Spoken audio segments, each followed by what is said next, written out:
And it feels so good. We're delighted you're watching Today in 30. You had a big morning in Studio 1A, so here's what's coming up. Yeah, we're going to start with the latest COVID concerns after a busy holiday weekend of travel, large gatherings, too. Plus, a dangerous new variant is popping up from coast to coast. We have everything you need to know. And then we've got two exclusive interviews to bring you. The first one is with Bill Cosby's accuser. She's breaking her silence on his controversial release from prison. And then Monica Lewinsky joined us right here in studio to talk about her decision to get involved in that highly anticipated new series all about the Clinton impeachment, which she says she's hoping folks will take away from it. And then as much as we want to hold on to summer, we got to get ready for fall, and that means colder weather, that means cold and flu season. We got ways to boost your immunity. So let's get started, shall we? It is time for Today in 30. NBC's Erin McLaughlin joins us now with details this morning. Hey, Erin, good morning. Good morning, Hoda. As millions ventured out this holiday weekend, the Delta variant was still filling hospitals. Daily COVID infections now more than 4 times higher than they were this time last year. Daily deaths nearly twice as high. And health officials worry the worst is yet to come. This morning, busy airports and packed gatherings over the holiday weekend, fueling fears of a new COVID surge later this month. This fall's expected return to the office delayed for many because of the Delta variant. Now the WHO warning of the new Mu variant, found in 39 countries, including the U.S. Over the holiday weekend, Americans craving a sense of normalcy.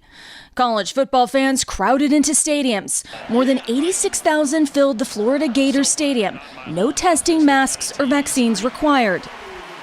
Despite breaking COVID records in August, Florida was the top choice for travelers going out of state. Now some doctors are taking a stand.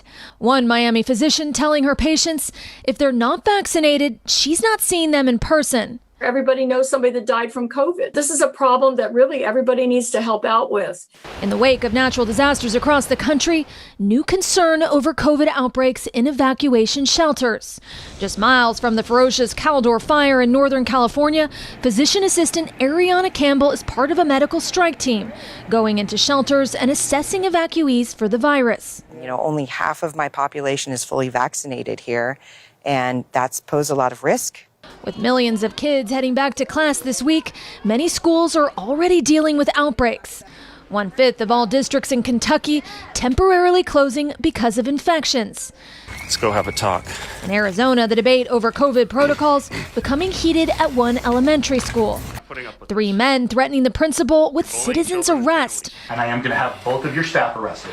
And you arrested as well. After one of their sons was told to quarantine because of possible COVID exposure. And one of them was carrying zip ties. Military black, large zip ties, and standing in my doorway. The father was later arrested for trespassing. This is the protocol we were supposed to follow. Good morning. Welcome to Today. Nice to have you with us. We wanted to surprise Ellie and make her wish come true. What do you think about coming to visit us? Yes. There's only one thing that people are saying. You are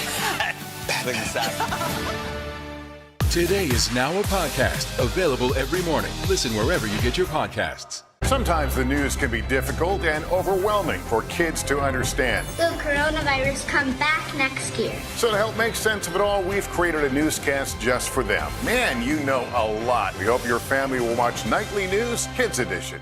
It has been a long year. Yeah, where it's been anything but normal. Well, now there's hope. The COVID vaccines. I know. It's been a little confusing.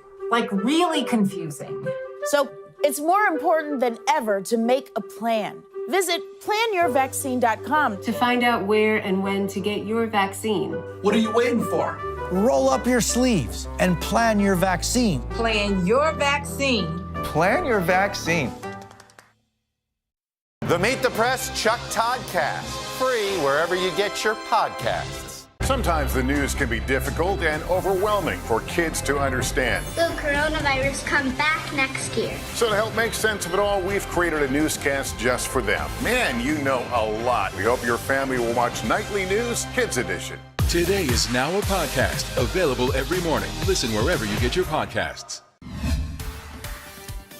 We're back now with In Depth Today and a U.S. broadcast exclusive. Andrea Constand speaking out for the first time about Bill Cosby's release from prison.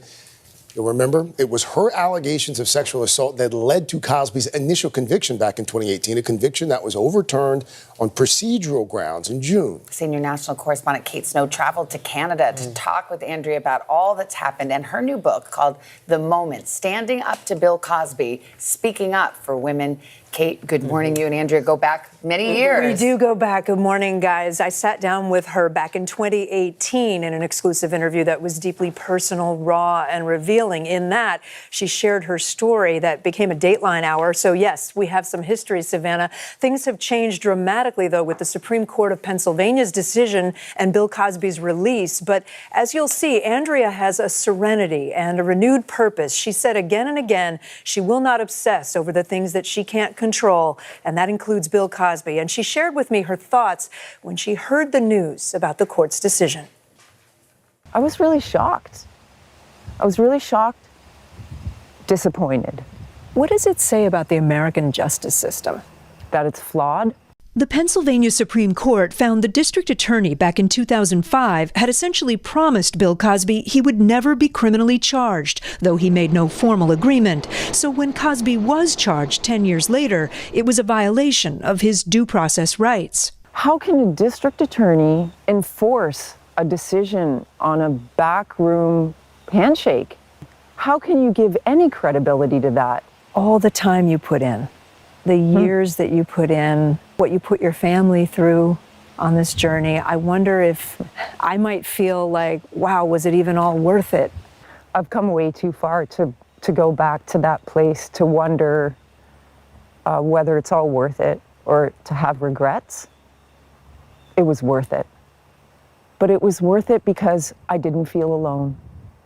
I had a whole community, a whole army of women and other survivors, strangers, family, friends, who were right there with me. In her new book, The Moment, Andrea Constant writes that she just wanted to be believed. Bill Cosby walks free, but it doesn't change the fact that my testimony was believed. Why did you want to write this book? I had a story to tell, but also it was what was going to bring me true healing. She's found that healing in a new home she just moved to in the countryside outside Toronto. For her own health, she tries to avoid news about Bill Cosby. But she couldn't miss this scene after Cosby arrived home. When you watched him celebrate, how did that feel? Disgusting. It didn't surprise me, given the level of the arrogance and having no remorse. During the time he was incarcerated, absolutely zero remorse for what he did to me. He has said that he will never show remorse because he, in his words, never did anything wrong. He's a sexually violent predator who basically was let out of jail. Cosby has said he's ready to go on tour again. Waiting for the okay for my fans. I don't really care, but anybody that gives him a platform to speak, to joke, rape is not a joke. She knows Cosby has defenders. Phylicia Rashad, his co-star on The Cosby Show, she made headlines with a tweet after his release that said, "A terrible wrong is being righted, a miscarriage of justice is corrected." It's disappointing to hear somebody who is in such a powerful position herself not to support survivors. After backlash, Rashad wrote, "My remarks were in no way directed towards survivors of sexual assault. I vehemently oppose sexual violence." Good. I'm really happy to hear that. Would you speak to her if she wanted to learn more about you or talk to you? Sure. Yeah, why not? Andrea is concerned that what's happened in her case could have a chilling effect on survivors of sexual misconduct. And as I sit here today, I want to send a message to not let this deter you from coming forward, from getting the peace and the healing and the closure that you need. She's now running a foundation called Hope, Healing, and Transformation with an app for survivors containing research, legal assistance, and a holistic healing program. I will fight I will be a voice for the change that is needed. Whatever country, state, wherever I'm needed, I will be in service there to fight. Today is now a podcast available every morning. Listen wherever you get your podcasts. Stay connected and stream the news you need with Xfinity X5. Our top story is unfolding right now. The fast speed you depend on and a reliable connection for all your devices, whenever and however you watch with Xfinity X5. Today is now a podcast available every morning. Listen wherever you get your podcasts. It has been a long year. Yeah, where it's been anything but normal. Well, now there's hope. The COVID vaccines. I know. It's been a little confusing. Like, really confusing. So it's more important than ever to make a plan. Visit planyourvaccine.com to find out where and when to get your vaccine. What are you waiting for? Roll up your sleeves and plan your vaccine. Plan your vaccine. Plan your vaccine. Good morning. Welcome to Today. Nice to have you with us. We wanted to surprise Ellie and make her wish come true. What do you think about coming to visit us? Yes. There's only one thing that people are saying. You are Today is now a podcast available every morning. Listen wherever you get your podcasts. Good morning. Welcome to Today. Nice to have you with us. We wanted to surprise Ellie and make her wish come true. What do you think about coming to visit us? Yes. There's only one thing that people are saying. You are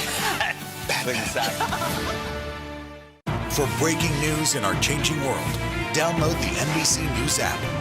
Good morning. Welcome to Today. Nice to have you with us. We wanted to surprise Ellie and make her wish come true. What do you think about coming to visit us? Yes. There's only one thing that people are saying. You are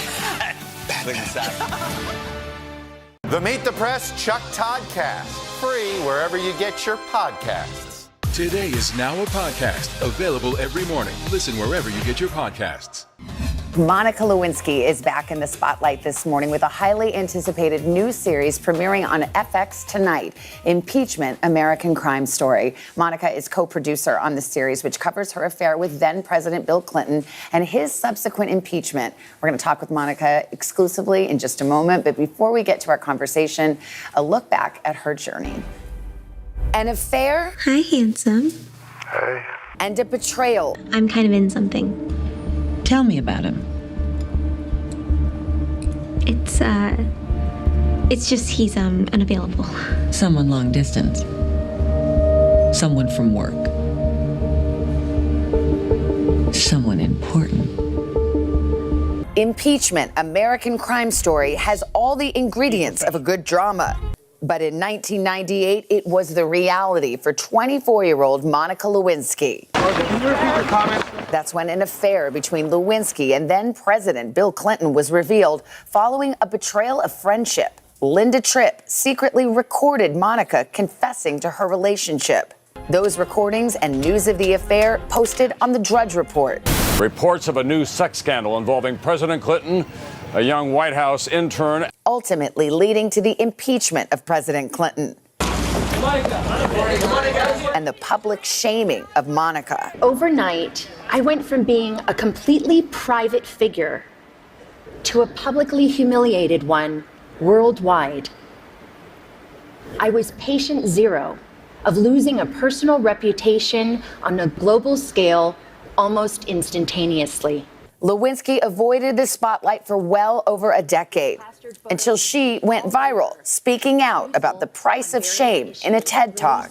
What did it feel like in that moment to come out and reclaim your story? I can't even begin to tell you and what it feels like to be able to give a purpose to my past and to use these painful experiences to help other people. She found her purpose first as an anti-bullying advocate, and more recently as a TV and film producer, co-producing the new FX series covering the darkest days of her life. That's me, that's my face. Now reclaiming her story through storytelling. Monica, good morning. It's good to see you. We've talked before over the years, but it's always been about a project or something, and now here we are talking about that time, and one of the most searing times of your life. How are you feeling right now in this moment? I'm nervous. It's live TV. But other than that, I've really worn two hats in this project, and so as a producer, I'm very proud. I'm really proud of the project, of the show, and as a subject, I'm nervous. Yeah. I'm nervous for people to see some of the worst moments of my life and a lot of behavior that I regret. And if you remember your 20s, not that long ago, it's pretty cringeworthy. Well, I think a lot of people will connect with that and relate to us. Help us understand how you got involved and why you wanted to get involved. I wondered if it was a matter of you wanting to be able to kind of tell your story on your own terms, and you wanted the story to be told, or was it more like, hey, they're going to do this anyway, so I might as well have a seat at the table? I've been incredibly lucky the last 6 or 7 years to really be able to reclaim my narrative. And so the opportunity to have a seat at the table around that was really meaningful to me. And then, of course, Ryan Murphy. So the opportunity to work with him. And when Ryan and I first had dinner, sort of after the idea of the show came up, I really came to understand from him the vision he had around showing this from a perspective of three women who had been on the sidelines of power at the time. And that was compelling to me. It's not a documentary. No. It's a dramatic series, but I found watching it, you do wonder, especially because it has your blessing, how much of this is real? How much dramatic license is there? Did these conversations really take place like that? Did you really call Linda Tripp a treacherous B word? Yes. How real is it? People will understand when they see the series why. Yes. But it is a dramatization, but there is an enormous amount of emotional truth. And I think that's what was really important. I think people, a lot of people know about this story, but people are going to be very surprised when they watch it of things that they didn't know happened. I mean, I myself there were so many margin notes I had in the scripts of did this really happen? So even I learned things. And to be clear, you gave notes on the scripts. You were a producer. Correct. You didn't have veto power. No, I didn't. I gave notes on the scripts, and Ryan was really incredible, and the team, and Brad and Nina and Sarah Burgess, the writer, that it was very much, I think the process was I felt heard, but being heard and listened to doesn't mean you're always going to get your own way. Yeah. And it was challenging at times to wear two different hats as a subject and producer. But sometimes what's best for the show might not have been what you would have wanted to see. No, exactly. Although there's a scene, and it was sort of an infamous moment in this whole scandal where you flash your thong underwear at the president. I know. But here's what's interesting about you, Monica. You told the producers you should include that scene. You pushed for it. I did. Well, I was, as a subject, I was incredibly grateful when I saw that it was missing. But I realized as a producer that, particularly because I was involved, that the credibility of the show would have been significantly affected. And I didn't think that was fair to anyone else. But more than that was really, I shouldn't get a pass. So, and that is hard, a lot more therapy now, but but I thought that was important. I think truth and context were really missing at the beginning of 1998 and throughout the process, and humanity. And I hope that those are all things that we brought to the show. Anyone who has ever been a 23-year-old woman in the late 90s, as I have, you have, you could really kind of connect with aspects of that personality and the way you think you know everything, but you really don't. Were there parts that were kind of painful to go back or to watch? Oh, it was... I do not recommend watching your early 20s be dramatized on TV. So, I mean, especially in this instance where the truth really was stranger than fiction, and moments where I just thought, oh gosh, don't smile back. Don't talk to her. Don't confess. Don't do this. Don't do that. Don't make bad decisions. I think that was hard. Really hard to see. The story affects a lot of people, not just you, Linda Tripp, who has recently passed, the Clintons. Would you want Bill Clinton to see this series? I don't even know how to really answer that. So, I don't. Do you ever wish that you could speak to him? Do you feel like he owes you an apology after all these years? There was I think there was a long period before my life changed, the last 6 or 7 years, where I felt a lot in terms of there not being this resolution. And I'm very grateful that I don't have that feeling anymore. I don't need it. He should want to apologize in the same way that I want to apologize any chance I get to people that I've hurt and my actions have hurt. You've also got a documentary. It's called 15 Minutes of Shame, and it looks at cancel culture. And I think you have such a poignant line. You say, if you woke up one day and everyone in the world knew your name, what kind of world would you want to live in? Right. Have things really changed all that much? What if this scandal happened in today's culture? Well, I think there are two things. So if the scandal had happened in today's culture, the crisis had happened, I think it would be different. I don't know that it would be as different as people want to think it would be. But we are having conversations about power differentials in different ways. People, it's not just people in power who have voices. That's one of the beauty and the beast of social media is that more people, more people can be heard. So I might have had a little bit of support, but I think, back to the doc, we're kind of what it really dovetails to is this sense that we're living in a culture and a world now where we're drowning in shame. And so we're taking a 360-degree look at this public shaming, public humiliation culture and really trying to understand, ask the questions, how did we get here and where are we going? You really have found a purpose to the pain that you went through, and you have found a way to weave your experiences into a real calling. I went back and looked at actually your authorized biography, and you said in it, when will this all be over? I want my life back. And at the same time, I'm scared I'll never be able to have the life I dream of. You talked about a family, and you said, maybe, just maybe, contentment. And I think a lot of people care about you, Monica, and they love to see you doing so well. Do you feel like you've found that peace and contentment? I'm incredibly grateful. I'm really, really grateful. And now you made me emotional. But it's, there were a lot of moments where I wasn't sure I would make it through. And I have an incredible family and a lot of friends and a lot of helpers. So I think that really the takeaway, if anybody who's watching this is struggling or feels they've been shamed, is that you can get through it. So I think that really is the most important thing. And I have a lot of things that make me smile in my life right now. So very grateful. You can get through it and you can shine. Monica, thank you. For breaking news in our changing world, download the NBC News app. Make the most of your day with Today All Day. Get closer to all your friends at Today in a whole new way. Today in 30. We give you a mix of everything you love about our show in a mere 30 minutes. Shop today with Jill Martin. We're helping you shop like never before.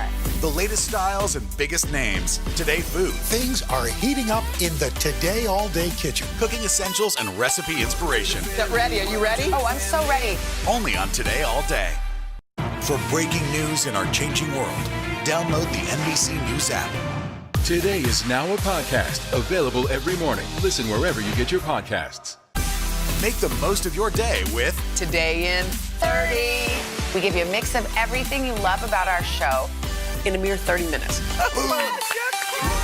Watch Today in 30 on your schedule, streaming every day on Today All Day.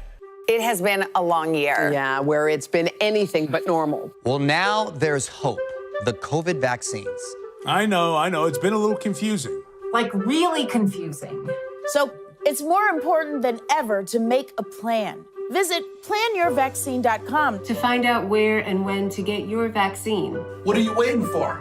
Roll up your sleeves and plan your vaccine. Plan your vaccine. Plan your vaccine.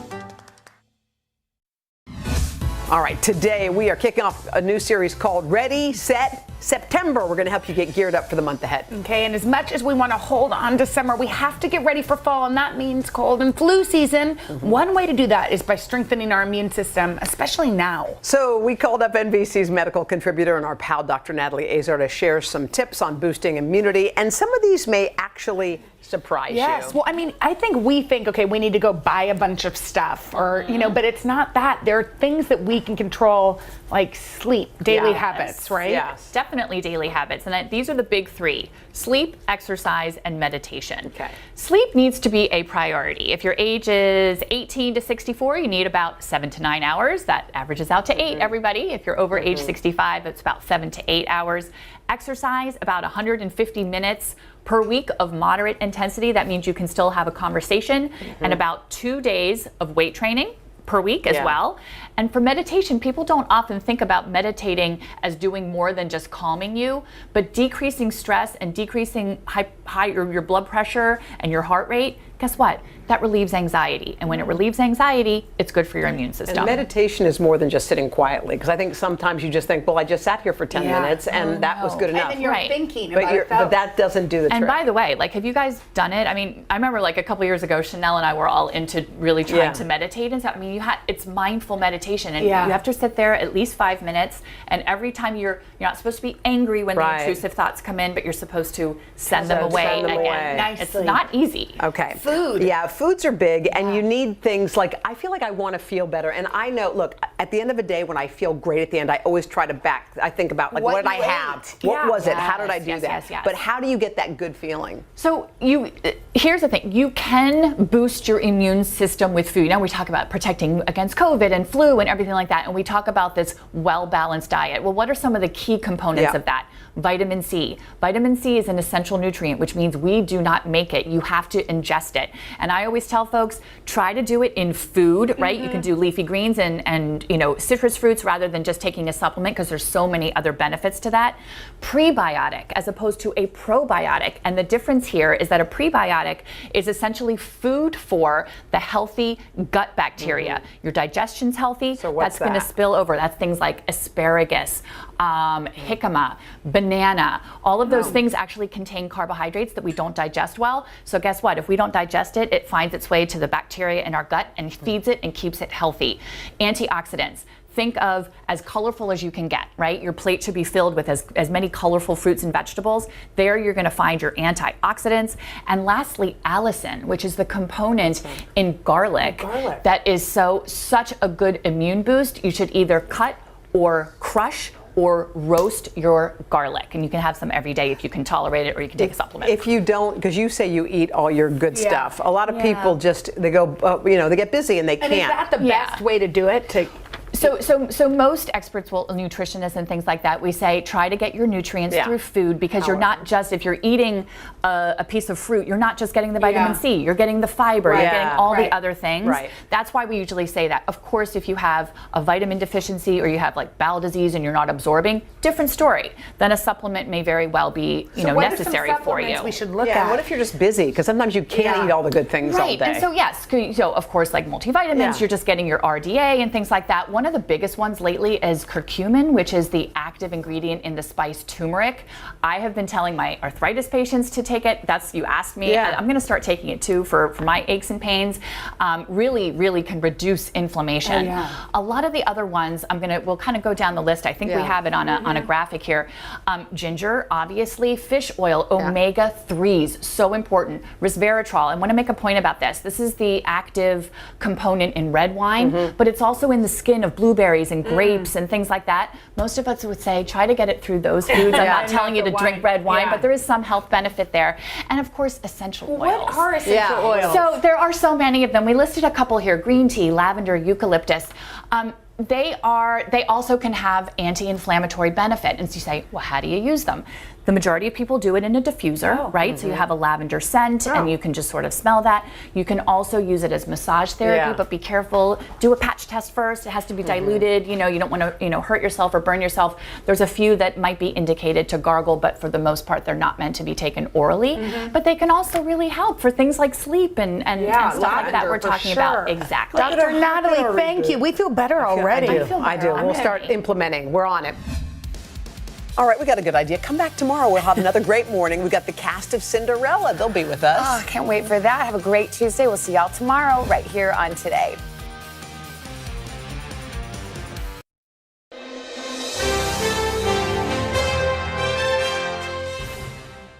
Hey, everybody, thanks for joining us here at Today All Day. I've met some really great folks and had the chance to explore some amazing places. And I wanted to share some of these special moments with you again. I hope you enjoy these next interviews as much as I have.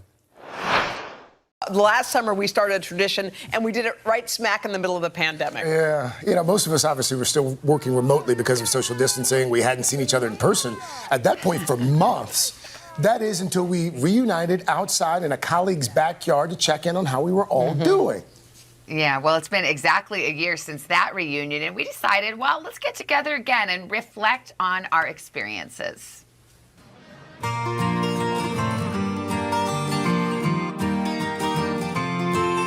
Guys, let's raise a glass. Yes, to summer. To all of us. To us? To 1 foot Tap away. that. Yeah. To being together. Yes. Cheers. No mask. No mask, no mask.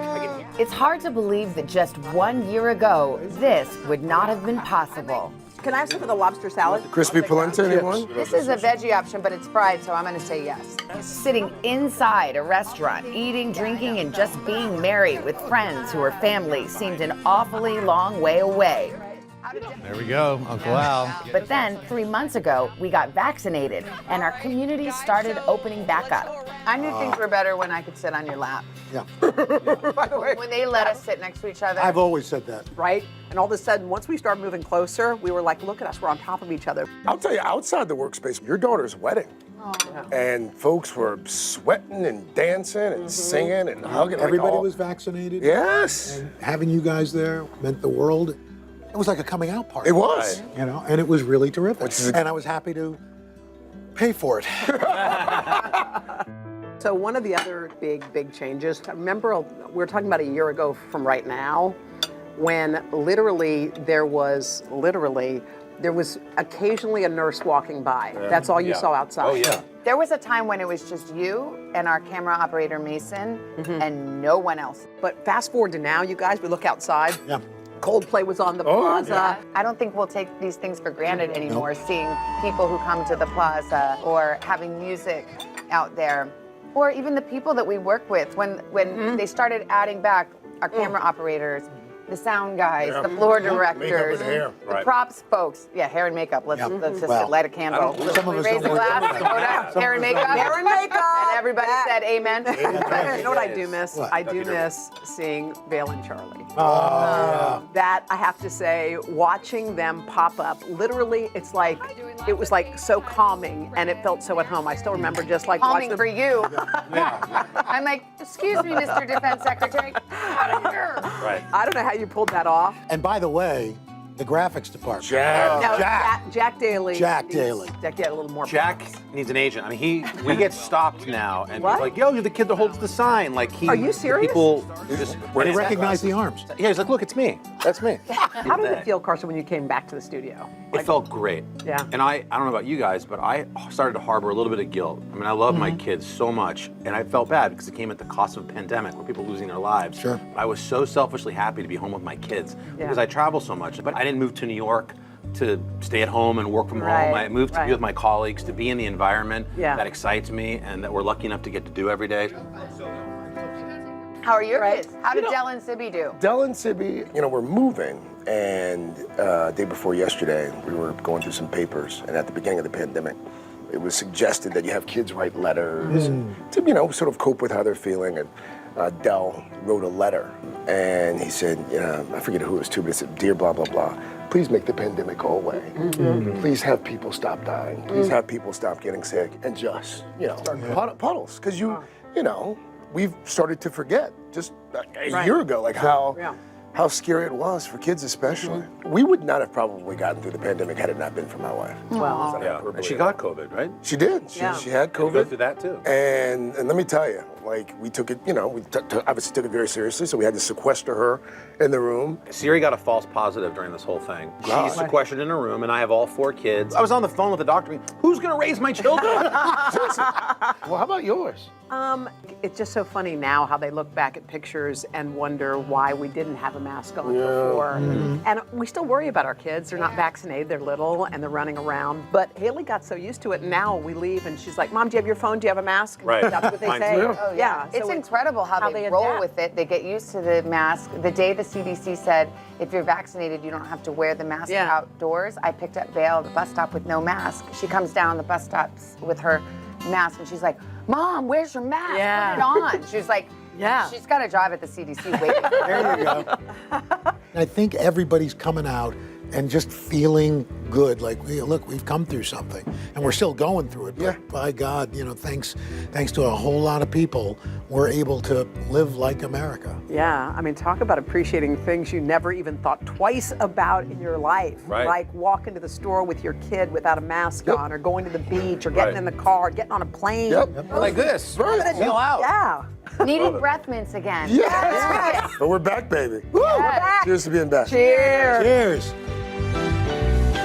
Wow. Oh, by the way, what a blast that was. And that fun. The fried polenta forget it. killed at Scotto's. Off And the we do charts. want to thank our good friends, the Scotto family. We kind of took over the restaurant. We nudged into their lunch rush. Fresco by Scotto. It was an amazing day. And J.K. Long really did a beautiful job. Yeah. Jen and that crew, by the way. And by the way, if you want to see more of that conversation, you can stream our full conversation on Today All Day. Again, that's today.com/all day. Yeah, Al came in and ordered the Aperol Spritz, which started a whole thing. Yeah, I got red wine on the heels of that. Yes, that was, by the way, delicious. Al. Roker, what's in the Spritz again? Well, it's Aperol, Prosecco, a slice of orange, and in honor of Italy winning the cup, the Euro Cup, it's part of what the Italians call aperitivo, where you have these great drinks and little nibbles. It's very civilized. He's so cultured, that Roker, Roker, isn't he? Oh, wow. No, he just likes to drink. We are back with a terrific edition of Buddy Up. Once again, we are pitting the news nerds versus the weather wizards. A couple of weeks ago, we faced off as we watched storms roll in, playing some backyard games. News nerds came out on top. So this time, we went to Pier 25 Mini Golf here in New York City to settle the score again. All right, ready for an in-person Buddy Up? It's going down. I want to win again. That's right, because we have soundly trounced you both. I'm ready to win. Come on, losers. What a great role model you are Let's for your go. children.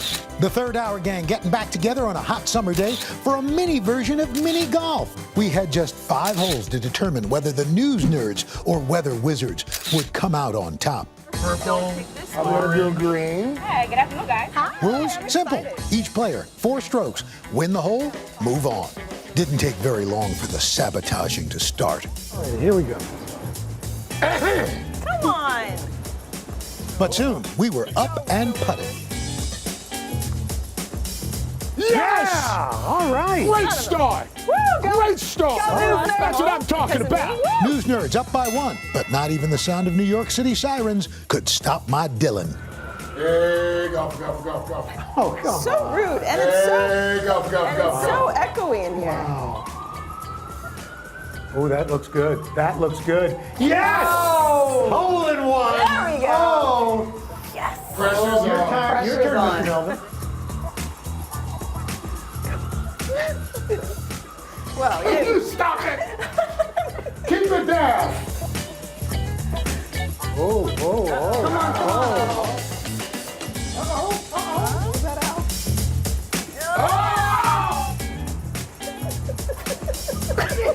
Oh! It's in the rough. So, to be clear, we're tied at 1 hole apiece. Yes. Yes.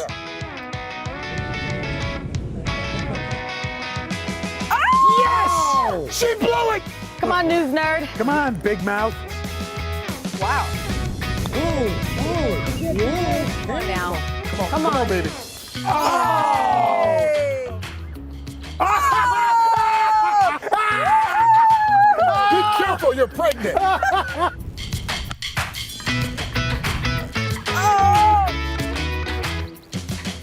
All right. Ah! If you drop this in, we're tied for the hole. There you go. Yes! Come on, we're still in it, baby. Tiebreaker hole. No pressure. All right. Round. Up. Down. Come on. Yes! No! Oh, yes! What? Yes! Nice shot. After Dylan's second hole in one of the game, things not looking too good for the news nerds. Until Chanel pulled out her terrific talent. That's enough. Come on down here, baby. Come on down. Looks Get good. in the hole. Get in the hole. Get in the hole. No! Get in the hole. Get in the hole. Yes! Get in the hole. Yes! Get in the hole. Yeah, baby. They win that hole. Pretty impressive. So, all coming down to the fifth and final hole. News nerds victorious against weather wizards. Oh, that's too much. No. Bye-bye. Bye-bye. 17. Oh. Go. Oh, that's not good. Hey, come on His strategy of having no strategy appears to be paying off. Yep. It was up to Chanel to win it all. You've been doing this all day. All day. All you got to do is drop this puck. Ready? That's it. It's over. It's over.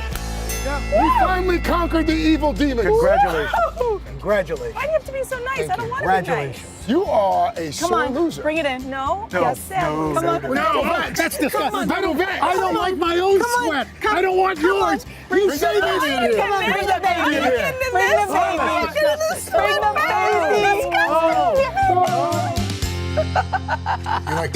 In fact, I would tell you that if I knew you were going to hug me, I would have forfeited.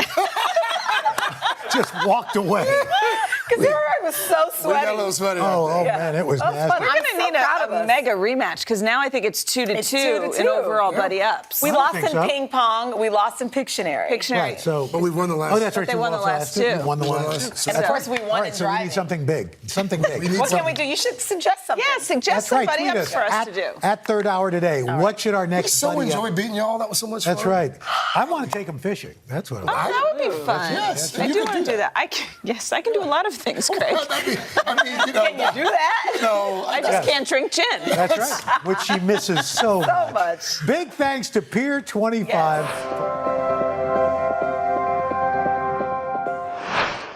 It has been a long year. Yeah, where it's been anything but normal. Well, now there's hope.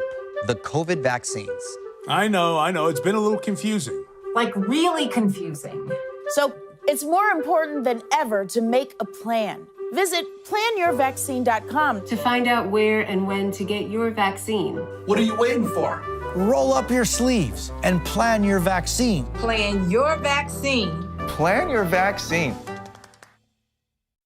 Good morning, everybody. Welcome to Today. Future's looking bright. Are you ready? We're going to do our part to spread the word on the importance of vaccines, so crucial for reopening America. A big day around here, a very special naturalization ceremony. Many of them doctors, nurses, other essential workers. If you are a nurse, thank you. Spring has sprung, guys, and we want to fill this season with some fun and surprises. Yes. This is the face of excitement. Celebrating Earth Day. Let's change the world. Love it. Good morning. Welcome to Today. Nice to have you with us. We wanted to surprise Ellie and make her wish come true. What do you think about coming to visit us? Yes. There's only one thing that people are saying. You are Today is now a podcast available every morning. Listen wherever you get your podcasts. For breaking news in our changing world, download the NBC News app. The Meet the Press Chuck Toddcast. Free wherever you get your podcasts. Kalish is going to win gold for the United States, and Litherland is trying to make it a 1-2 finish for the Americans. Before the medals, the events. And that will get through.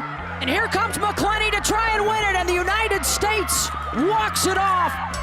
And the COVID testing. A few items that are essential to our living here in the village. Every day we spit into one of these. All 600 plus athletes had to get to Tokyo. It's time for Tokyo. Let's get after it. The journey full of airport shenanigans, including the U.S. women's volleyball team giving their own That's So Raven impressions.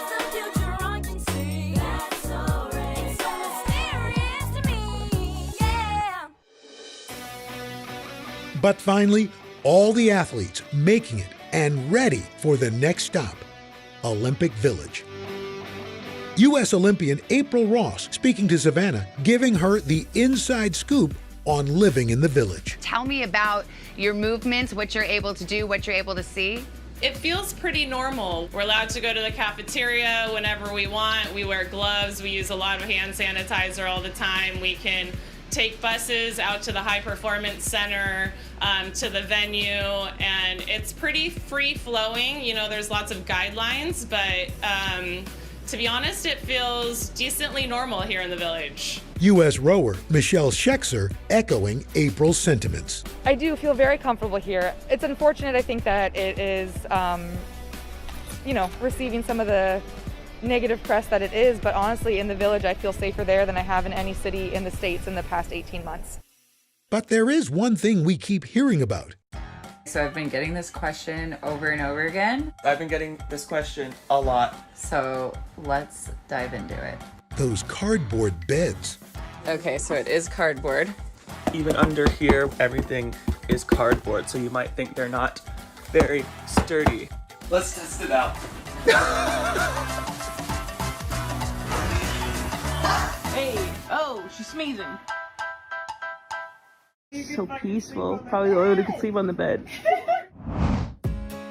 U.S. men's volleyball player Eric Shoji showed TikTok a full tour of his dorm room. Let's go. We have a fridge, a microwave, some coffee. Oh my gosh, our trash. This is our little living room, kind of small. And the best part is our balcony view. And Grace Luzak from U.S. Rowing giving her own behind-the-scenes tour. No Japan tour would be complete without the super tech-savvy toilet. And yes, laundry still has to get done, even in the Olympic Village. Yeah, what's happening is I'm doing about 10 people's laundry. The women's gymnastic team choosing not to stay in the village after an alternate member on the team tested positive, but had some fun of their own in a hotel nearby.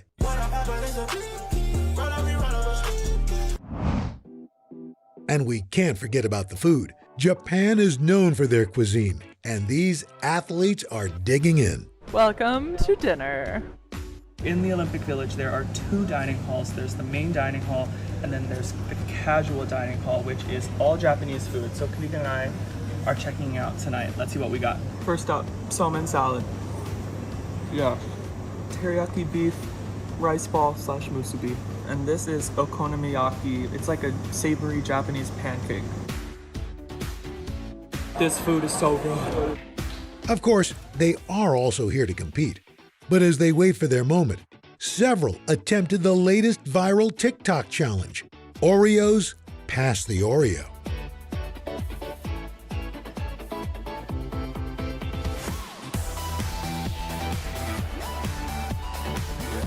Team USA making the most of this once-in-a-lifetime experience on and off the field.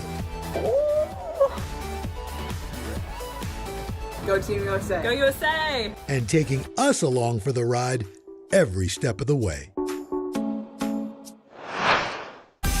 Make the most of your day with Today All Day.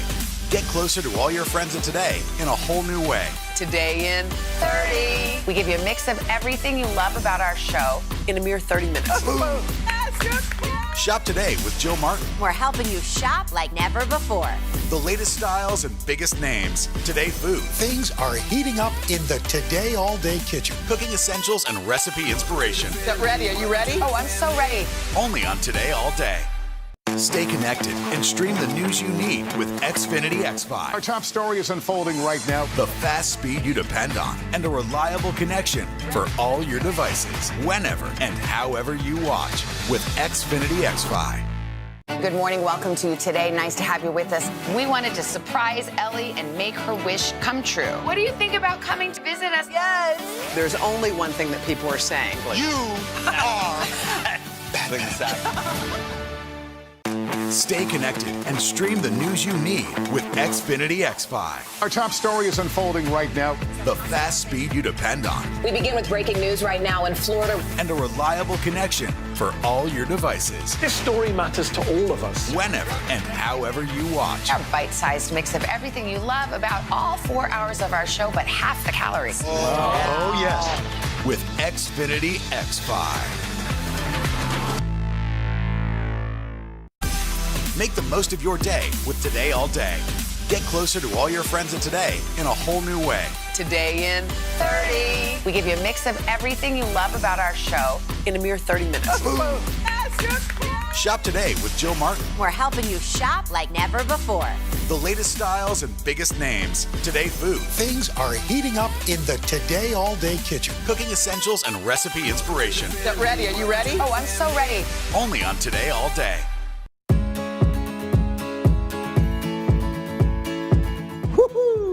Tokyo, here we come. Taking off for Tokyo, an event much anticipated by athletes, the audience, and even Today Show anchors. Okay, heading to Japan. I'm dressed like the athletes. I'm going to be wearing all red, white, and blue. It's not easy getting somewhere in the time of COVID. We've got all those safety precautions, and this is no exception. Well, we left Saturday at 1:30, and now it is 4:10 Tokyo time, and we are officially here. Let the games begin. Tokyo, nearly 7,000 miles from New York City, and there are a lot of steps to go through before even getting on the ground. I'm going to go find Craig, our executive producer Tom Mazzarelli, and start to make our way through customs and COVID protocol. Here we go. Testing at home, testing at the airport, checkpoints, lines, and more checkpoints. Making our way in line. Kidding, we've got our OCHA stuff, and now it's check out, I guess, more COVID stuff. Almost there. So close, so close. Smooth sailing for Craig and our executive producer to get their COVID test results. Me, not so much. So your testing numbers come up on this board. Craig's came up, Tom's came up about 10 minutes ago. I'm still waiting. We all went together. So this is the first hitch, at least for me. Oh well. So far, what are you gonna do? And a negative test result is required to enter. And so I wait. All right, gentlemen. Well, I've got to get another test, so boom. We'll see you guys later. Hopefully. Good luck, Al. All right, we'll see you at the hotel. We're with you. But finally, after 4 hours at the airport, well, made it. At the hotel in Tokyo, and it is gorgeous. Where I still have to quarantine along with everybody else. For safety, we're broadcasting from our hotel, making it work and home all in one. Good morning from Tokyo. Today's home away from home. There are ways to make quarantine fun. For example, Savannah using the time to work out in her room because we can't go to the gym or even really outside. The only times we are allowed out is for a 15-minute-a-day walk. Walking, more walking. Though short, it is a chance to discover some treasures unique to Tokyo, like the endless vending machines. Japan has the most vending machines per capita, more than 4 million. Keir Simmons is out of quarantine and experiencing some more of what Japan has to offer. Al, my brother, when you get free from quarantine, you're literally going to be able to breathe again by visiting ancient forests like this one. One thing you should note, the bears roam free here too. But we can't forget why we're really here. The games. And even though we've had to test and prepare for this, It's nothing compared to what these athletes have been working so hard for. Go get him! Hoda spending the day cheering on the women's gymnastics team as they brought home the silver medal in the team competition. Oh my God, look who's here. Wait, look. Oh, just go. As the competition heats up in Tokyo, athletes swinging by our studio with their medals. And even though COVID has prevented the normal audiences from being in the stands, we all still cheer on our athletes and appreciate the hard work everyone has put in to making these games a reality. Good morning. Welcome to Today. Nice to have you with us. We wanted to surprise Ellie and make her wish come true. What do you think about coming to visit us? Yes. There's only one thing that people are saying. You are batting sack. Make the most of your day with Today All Day. Get closer to all your friends in Today in a whole new way. Today in 30. We give you a mix of everything you love about our show in a mere 30 minutes. Shop today with Jill Martin. We're helping you shop like never before. The latest styles and biggest names. Today food. Things are heating up in the Today All Day kitchen. Cooking essentials and recipe inspiration. Get ready. Are you ready? Oh, I'm so ready. Only on Today All Day. Good morning, everybody. Welcome to Today. Future's looking bright. Are you ready? We're going to do our part to spread the word on the importance of vaccines, so crucial for reopening America. A big day around here. A very special naturalization ceremony. Many of them doctors, nurses, other essential workers. If you are a nurse, thank you. Spring has sprung, guys, and we want to fill this season with some fun and surprises. Yes. This is the face of excitement. Celebrating Earth Day. Let's change the world. Love it! For breaking news in our changing world, download the NBC News app. The Meet the Press Chuck Toddcast, free wherever you get your podcasts. Today is now a podcast, available every morning. Listen wherever you get your podcasts. This is what you see at home. Welcome to Today and welcome to Tokyo. It is great to have you with us on this Monday morning. Sweeping views of Tokyo Bay. State-of-the-art Olympic venues. We got ushered off to the bus and then onto the village. Gold medal hopefuls roaming the athletes' village. Back on the bus to go back to the village, I was exhausted. But what you don't see is our village. Look at this. Wow. Meet the Today Show team responsible for producing a one-of-a-kind morning show in a one-of-a-kind year. In COVID times here in Tokyo, we have to be really careful about how and when we shoot. We have special permission to shoot today at Skytree, but we had to come in before the general public came in. And can you tell we're just a little bit excited to be here? This is our Today Show workspace. We've got writers and producers all gathering everything that you see in the morning. It's sent to New York, cut together and put together in snippy little packages for your consumption. The biggest adjustment? The 13-hour time difference. Here in New York, we have shifted our schedule so we start later at night to match our team in Tokyo's hours. That way, when they send back video, we can grab it and put it into our stories for the morning. It is 1:45 right now. We still have a few more hours before air, luckily, so we have more time to put it together. But hope you guys are doing well. A few hours before we hit the airwaves. Can I get revised questions for some? Good morning, everybody. Hello, Team Tokyo. Maz, how we doing? We have our morning rundown meeting. The rundown is sort of the Bible of the show. It's the chapter and verse for what we're doing from top to bottom. It's the order, it's who's doing what, when they're doing it, and where they're doing it. And hopefully we stick to it, but a lot of times it changes all the way through the end of the show. So, Matt, can you walk us through the first half hour? Guys, I got a rundown. You need a pronouncer? You need a prono? After the rundown meeting, it's a complicated ballet between the Tokyo team and our New York control room.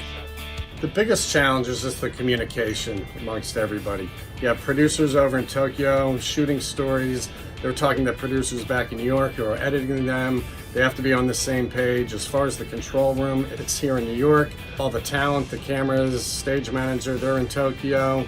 The stage manager acts more as a director for me since I can't be there. It's just a lot of coordination, a lot of communication to make sure everybody's on the same page. Once we get closer to that 7 a.m. start time, it's all hands on set. Hi. Over here, we've got our actual set. So you can see this is where it all happens, right here. There's our set. There's our stage manager, Joseph. It's all happening right here for today, behind the scenes. In 5, 4, 3. But even across 13 time zones and nearly 7,000 miles, our village comes together to wake you up with those same familiar smiles. Hi, everybody. Good morning. Welcome to Today. Thank you for joining us on this Wednesday morning.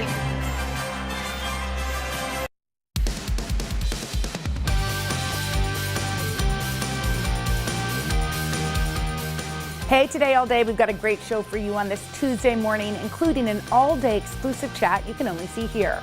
Let's kick it off with Pop Start.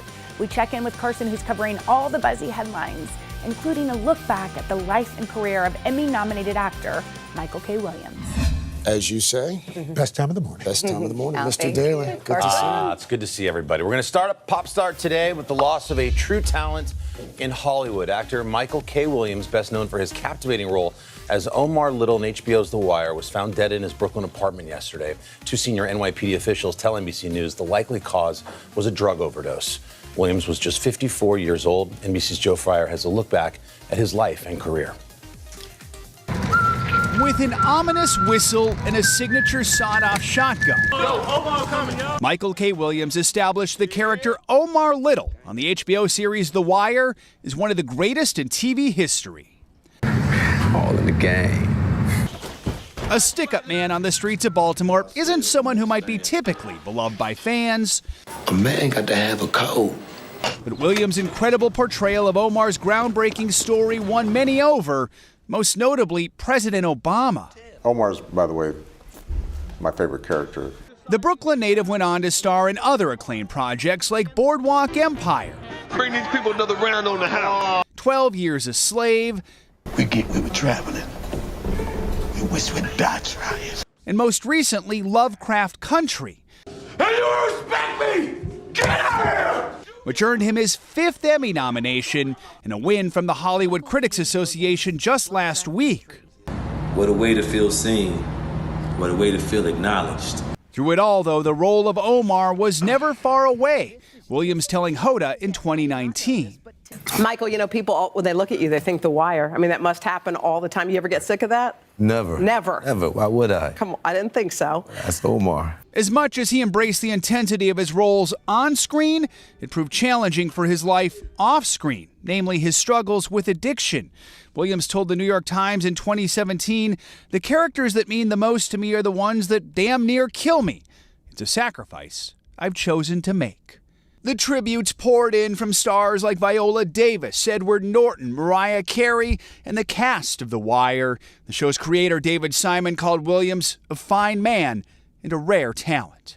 For Today, Joe Fryer, NBC News. Oh, that's a terrible loss. Our best to his family. Quickly, we got to get to it. Football season is almost here. You know what that means? We don't need much of a reason around here to break out a fresh bracket, but we got a good one this time. Yes. We're tackling the most highly coveted topic, top tailgating foods for football. Let's take a look at the board. There's a bunch of first seeds here, Craig. First up, soft pretzel going up against loaded nachos. Gotta like loaded nachos out of the West End floor. We'll see if the toppings give nachos the upper hand. Next, out of the East, buffalo wings. Got to battle it out and against a nice hot bowl of chili. You don't want to underestimate that hot bowl of chili. Too messy, though. But wings going all the way. Okay, Yeah, across the board, let's take a look out in the West here. Again, these are all 1 and 2 seeds. You've got the cheese on cheese melee, gooey mozzarella sticks versus the cheesy fries.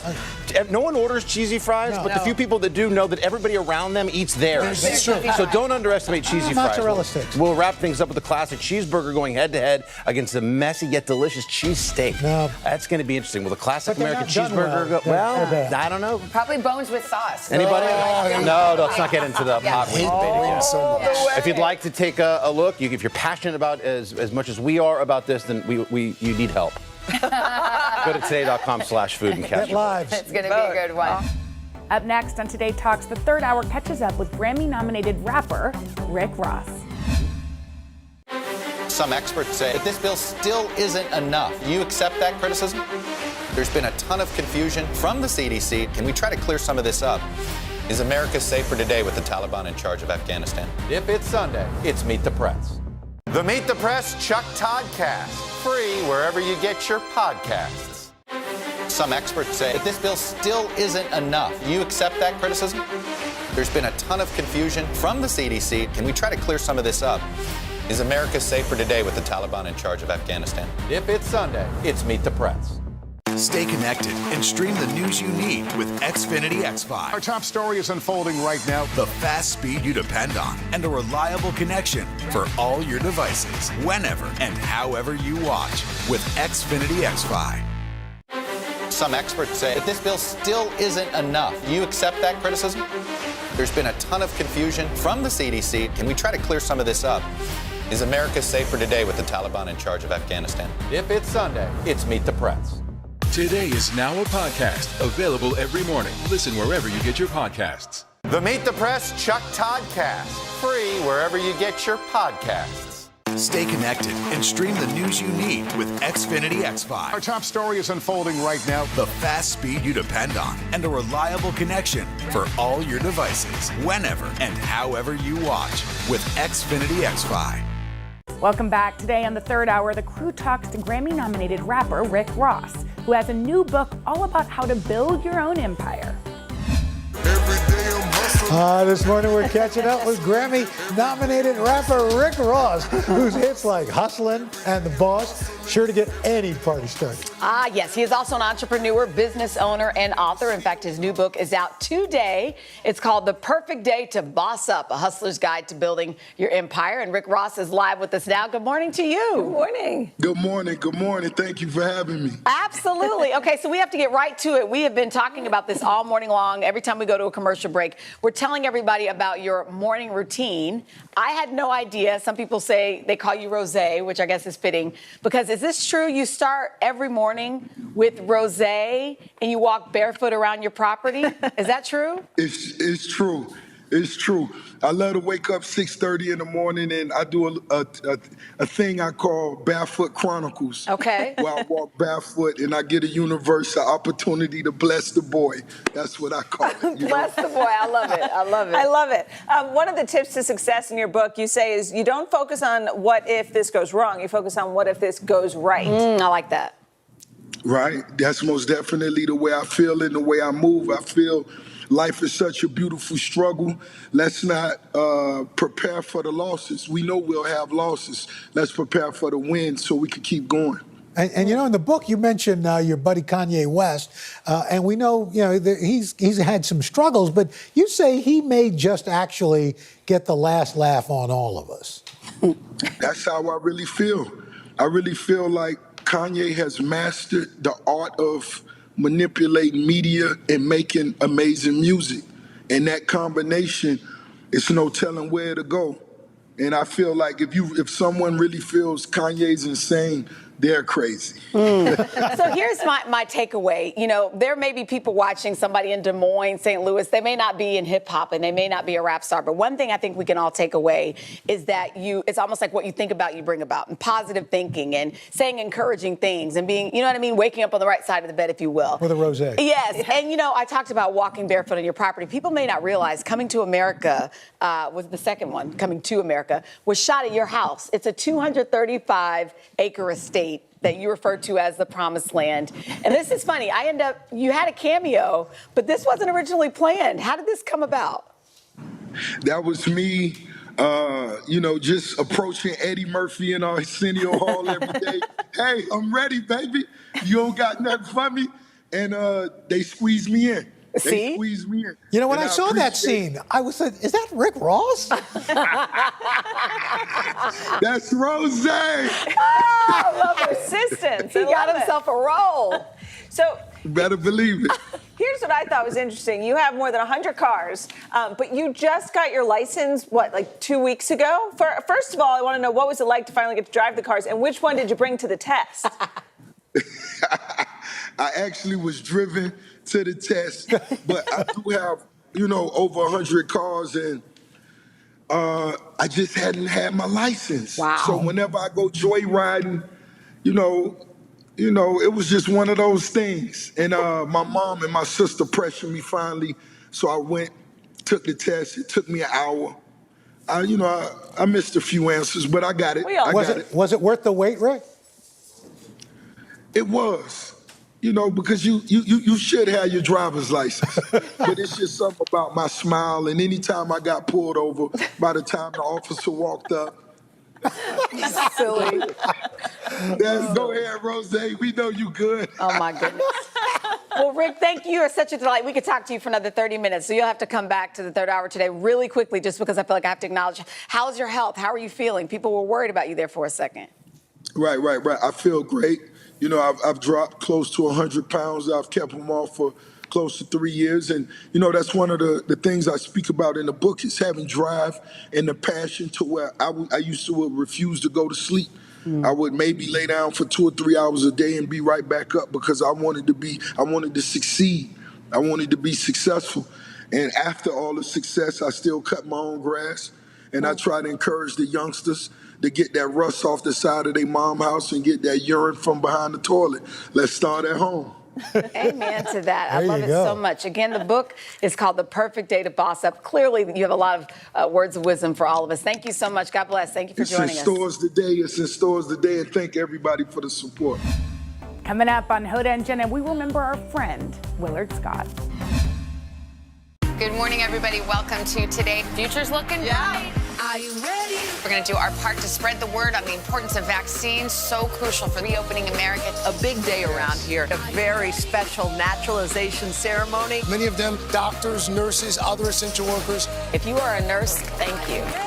Spring has sprung, guys, and we want to fill this season with some fun and surprises. Yes. This is the face of excitement. Celebrating Earth Day. Let's change the world. Love it!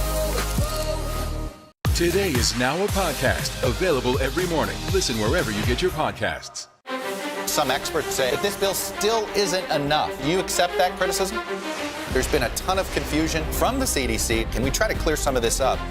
Is America safer today with the Taliban in charge of Afghanistan? If it's Sunday, it's Meet the Press.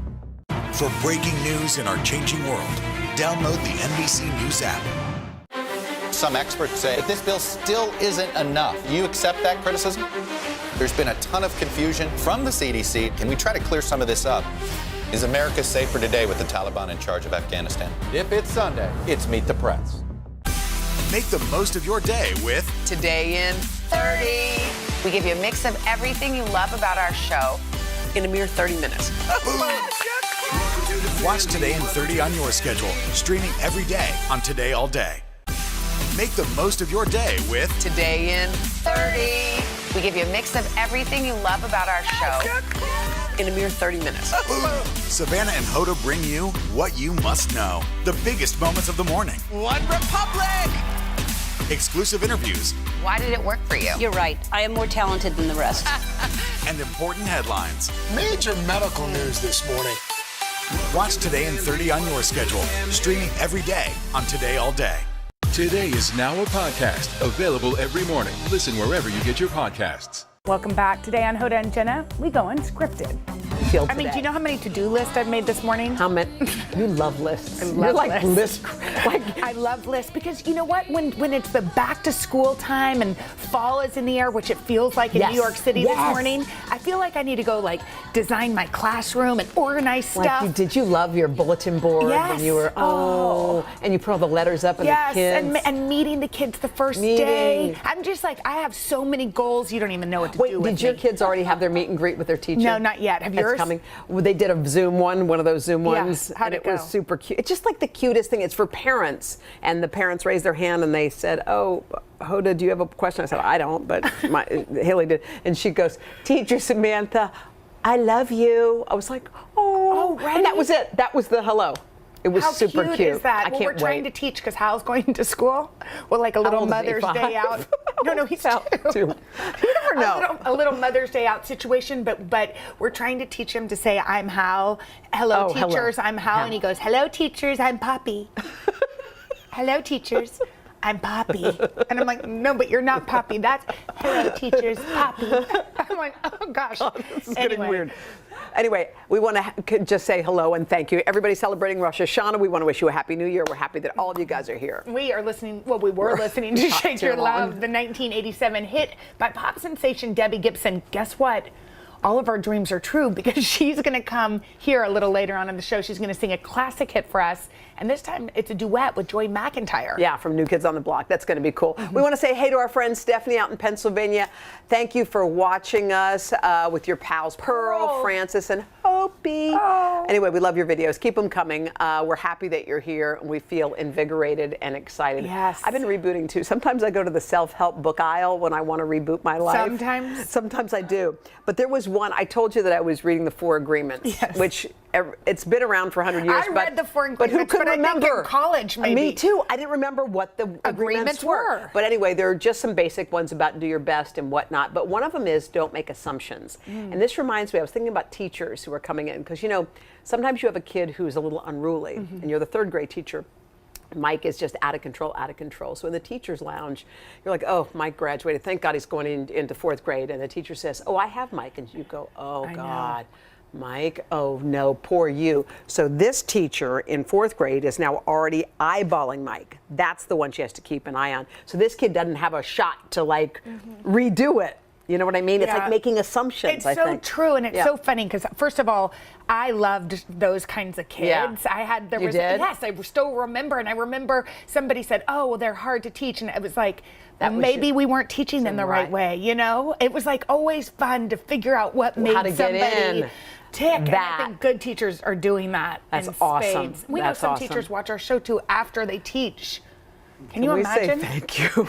We want to say Wait, you know thank what? you. Also, look what we have here. These little, honey deuce. These, okay, it's U.S. Open time. Yes. And this is the beverage they've had for how long? 15 years. It's a teenager, this beverage. It's a it's a melon ball. It's got like melon balls. It's got right here, 3.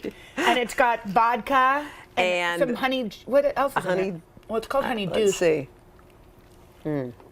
Wow, sweeter than I remember. Do you remember when we were at the U.S. Open, you and me, and we Yes. played? Oh yeah, that was so fun. And remember they did a real serve at me, and I wanted to pee you my wanted to pants. die. But anyway, the U.S. Open's going on as we speak right now. There are Have a you lot been of watching upsets. tennis? You know what? I'll be honest. I haven't been You've during been my reading time self-help. off. Yeah. I've been doing that. You know, do you ever get that feeling where you crave something? You're like, I need a little something. Yes, Yeah. and that I Yeah. do. I get that feeling all the time. But some people listen to that feeling and do something about it, like you. And some of us are like, where do we find that inspiration? So wait, tell me about we've both been off for a Yes. while. We want to thank you guys for watching our shows that have been on. The best off show, which I would say, and Hoda will be back in a minute. It was great. Did It you have was fun? really fun. I took my kids to see my parents. Oh, you did? Took our kids, which was so much fun. Did your mom and dad love They it? had the best Oh. time. There was like my favorite memories, which I don't have pictures of this. Oh my God! Look at you, peace. Oh, I love the peace. Oh, I know. I thought that was Mila, but it's my Is that hand. your dad behind the Kleenex box? No. Who was driving? That was our friend Jason. Oh, I couldn't But tell.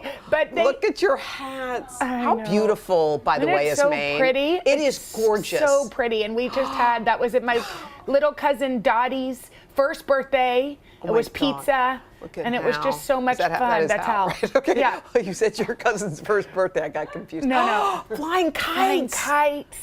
And my favorite thing of course What? I didn't take pictures What? of it, but was just to see the kids in my parents' bed.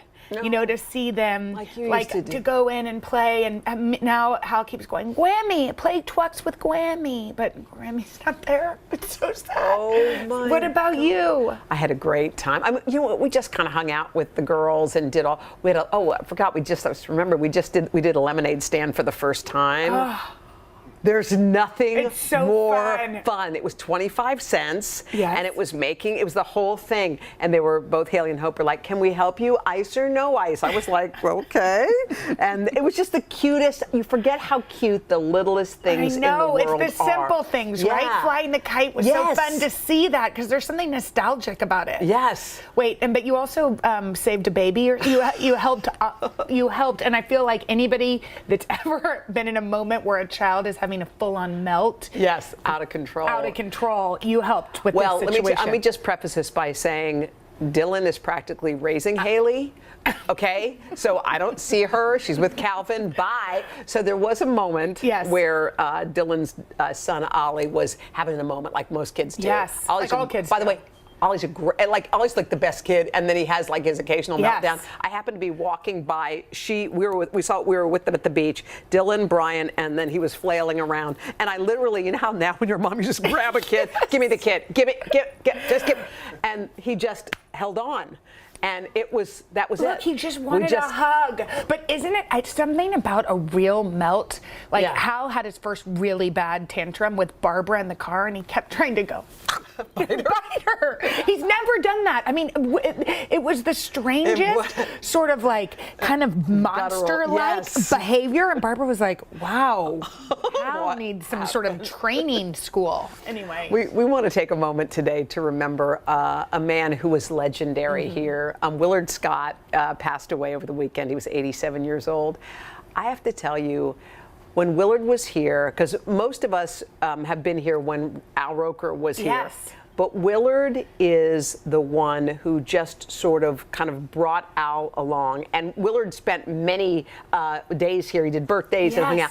He was a blast. He was free. He was free-spirited. He hugged, he loved, he laughed. He was totally and completely himself, and everything about him we loved. Like, we had so many great laughs with him, and he was quick with a hug, and had that easy smile. And I feel like anybody that watched the show, like, you know, that turned on the Today Show, he reminds me of like my childhood. You would hear his voice, you know, and he was just such a big, beautiful personality. My grandmother had such a crush on him. Well, I will not forget that kiss. And it wasn't just the kiss with your grandmother and Willard, and it was on the kisser. Look, there on let's the see, lips. And right there, now, I have a question. Did your grandmother kiss on the lips? Was that one of the things? Not often.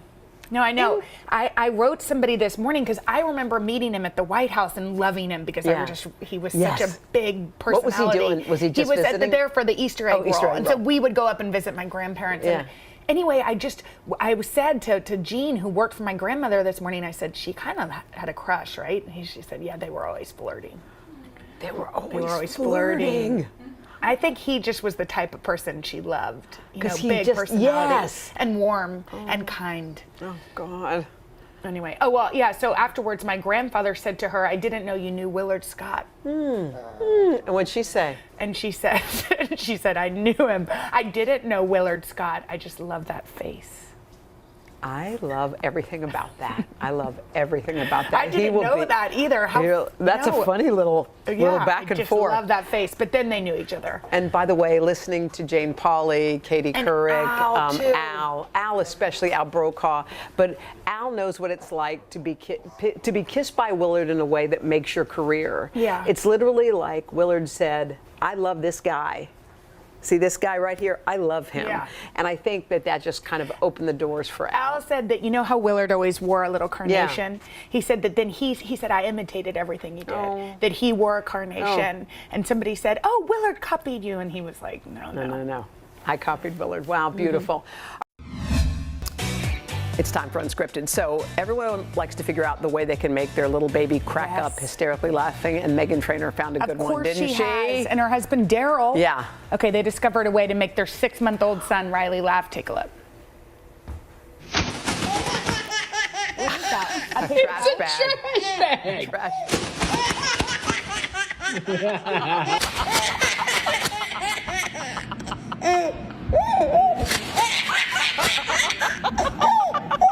I've been doing this for a half hour. Oh my God! Love it so much. That makes me laugh. Sometimes I wonder what kids, what babies must be thinking. How fun it is to be a baby and to laugh at like a trash bag. In all the little things. In a trash bag. Don't you love when your kids laugh so hard that they can't hardly catch their breath? Yes. Hope was doing a dance sitting in her chair, and Haley was watching her. Haley was doubled over like tears. She was gasping. And especially when the sister makes the other sister laugh. Last night I was reading Little House on the Prairie to Mila, and there was a song, but I was so tired. I read the Little House on the Prairie or the Big Woods or whatever, and I sang Little House in the Big Woods, and I just kind of skipped over it because I was like, she won't get it. She's like, did you just sing the title of the book? And Mila and I laughed hysterically, and I'm like, I love that. I love it. Right? I love it. Let's give a shout out to Cardi B and Offset. The rap stars welcomed their second baby together. Oh, how cute is that? A Louis Vuitton blanket too. And we don't know the name yet, but that little baby will join Big Sister culture. She's 3 years old. How sweet is Happy that? days. Today Talks continues after the break. We have an exclusive chat you can only see here on Today All Day. Sometimes the news can be difficult and overwhelming for kids to understand. Will coronavirus come back next year? So to help make sense of it all, we've created a newscast just for them. Man, you know a lot. We hope your family will watch Nightly News Kids Edition. Good morning. Welcome to Today. Nice to have you with us. We wanted to surprise Ellie and make her wish come true. What do you think about coming to visit us? Yes. There's only one thing that people are saying. You are Exactly.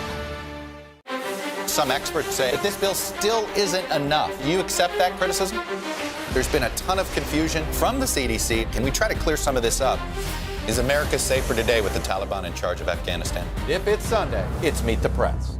Sometimes the news can be difficult and overwhelming for kids to understand. Will coronavirus come back next year? So to help make sense of it all, we've created a newscast just for them. Man, you know a lot. We hope your family will watch Nightly News Kids Edition. Some experts say that this bill still isn't enough. Do you accept that criticism? There's been a ton of confusion from the CDC. Can we try to clear some of this up? Is America safer today with the Taliban in charge of Afghanistan? If it's Sunday, it's Meet the Press. Good morning. Welcome to Today. Nice to have you with us. We wanted to surprise Ellie and make her wish come true. What do you think about coming to visit us? Yes. There's only one thing that people are saying. You are Exactly. Welcome back to Today Talks and our exclusive content you can only see here on Today All Day. We were just talking about being present and paying attention. It was so weird because I was listening to one of those podcasts and they said, if you do one thing differently today than you did yesterday, try to do something so basic as pay attention. And I thought, I do, kind of. So for one solid day, I tried to pay attention to everything I was doing. This was weird. And I didn't even think about it this way. When I got up, said, thank God, drank some water like I usually do. I went right in the shower. Instead of thinking about a million things, I was looking at the lather. I was like, this is really what a beautiful moment this is. Oh my gosh, I feel clean, I feel refreshed, blah, blah, blah. Went downstairs, lit a candle, took my journal out. I said, you know what? I'm gonna be right here with this. So I did that. And when the kids woke up, it was like, usually I'm like, Haley, hang on, what? Yeah. Let me get that. I tried to just sit. Honey, tell me what it is. Okay, Mom's gonna go make her coffee, stay right there, and I'm gonna come back. Instead of like, hold on. Did you feel? I felt lighter. Happier? And I actually felt like I got more happened. Yes. Instead of doing everything 20%, which is what I was doing, it was weird. It's so interesting because I think because of technology, like the fact that we have a phone, sometimes we can act like we're paying attention to whoever it is, whoever we're with, but really we're thinking about whatever our list is. Like we can be next here, thing. but you're like thinking about the next, where or your brain making a is. list, or texting, or looking at a phone instead of your child. Well, it's funny that you said that because we were in the park the other day, and there was a little girl who was on the slide dressed up, and her dad was on the phone, and she kept saying, Dad, take a video of me, take a video of me, take a video of me. She said it like 4 times so that he would look up, and he just kept looking down and doing what he was doing, and he ended up taking a video of her, and then she asked again like 5 minutes later. And I thought, I'm not judging that guy, but because we're all doing that. Because we could be that. Yes. We are and that we are in that. different moments. Yeah. It's like, I wonder how you, I guess like the only thing you can do is change you. Yeah. And make sure that you're not that. I think it's so funny because I always feel more invigorated in September than I do in any other time of the year. Because why? Because I think I was a teacher and a student before that. Yes. And so this is the time where I would be making my classroom or thinking about, and there were so many goals and creating. And that to me is so important. And it's like little things like presence is something that can be a goal. And maybe it's like, you posted something, speaking of social media, that I thought was really I tried to apply it to my life. You said something like, there was some quote that was like 1% better each day. Yes. Yeah, in 100 days, you'll be 100% it's better. Like even little goals, like spend dinner, put your phone away during dinner. Yeah. Put your phone away, which should be every day. Well, I didn't realize how much I must be on my phone until I was riding on the bike, pulling the kids in the wagon, and I had my phone in my back pocket, and my phone popped out, and the kids were like, your phone. I was like, what is wrong with her? And then I was like, oh my gosh. Yeah. That's like as if my arm had fallen off, that she screamed like that. Like, that shows like how I must be like, have you seen my phone? I know. I lost my phone. And I mean, by the way, how many times do we say that a day? Henry's like, it's hilarious that you say that. I always tuck it in places so I don't you don't look at it, but then I never find it. Yeah, it's always right tucked here in somewhere, but it's always tucked in right by One me. day we could do an exercise where we do the exact same thing with a pen. Where's my pen? Have you seen my pen? Everyone, my pen's right here. I know. And then just watch how crazy we are People about would it. think we An work. inanimate object. Yeah, it's like, where's my water? Where'd my water go? Do you know where my water is? Who cares? I know. All right. Well, this we're made me feel. We're going to do better. I don't know if anybody watches this, but it makes me feel better. I feel like it's therapy. It's like our own little therapy session. That's it for this episode of Today Talks. Keep watching if you desire more of Today All Day.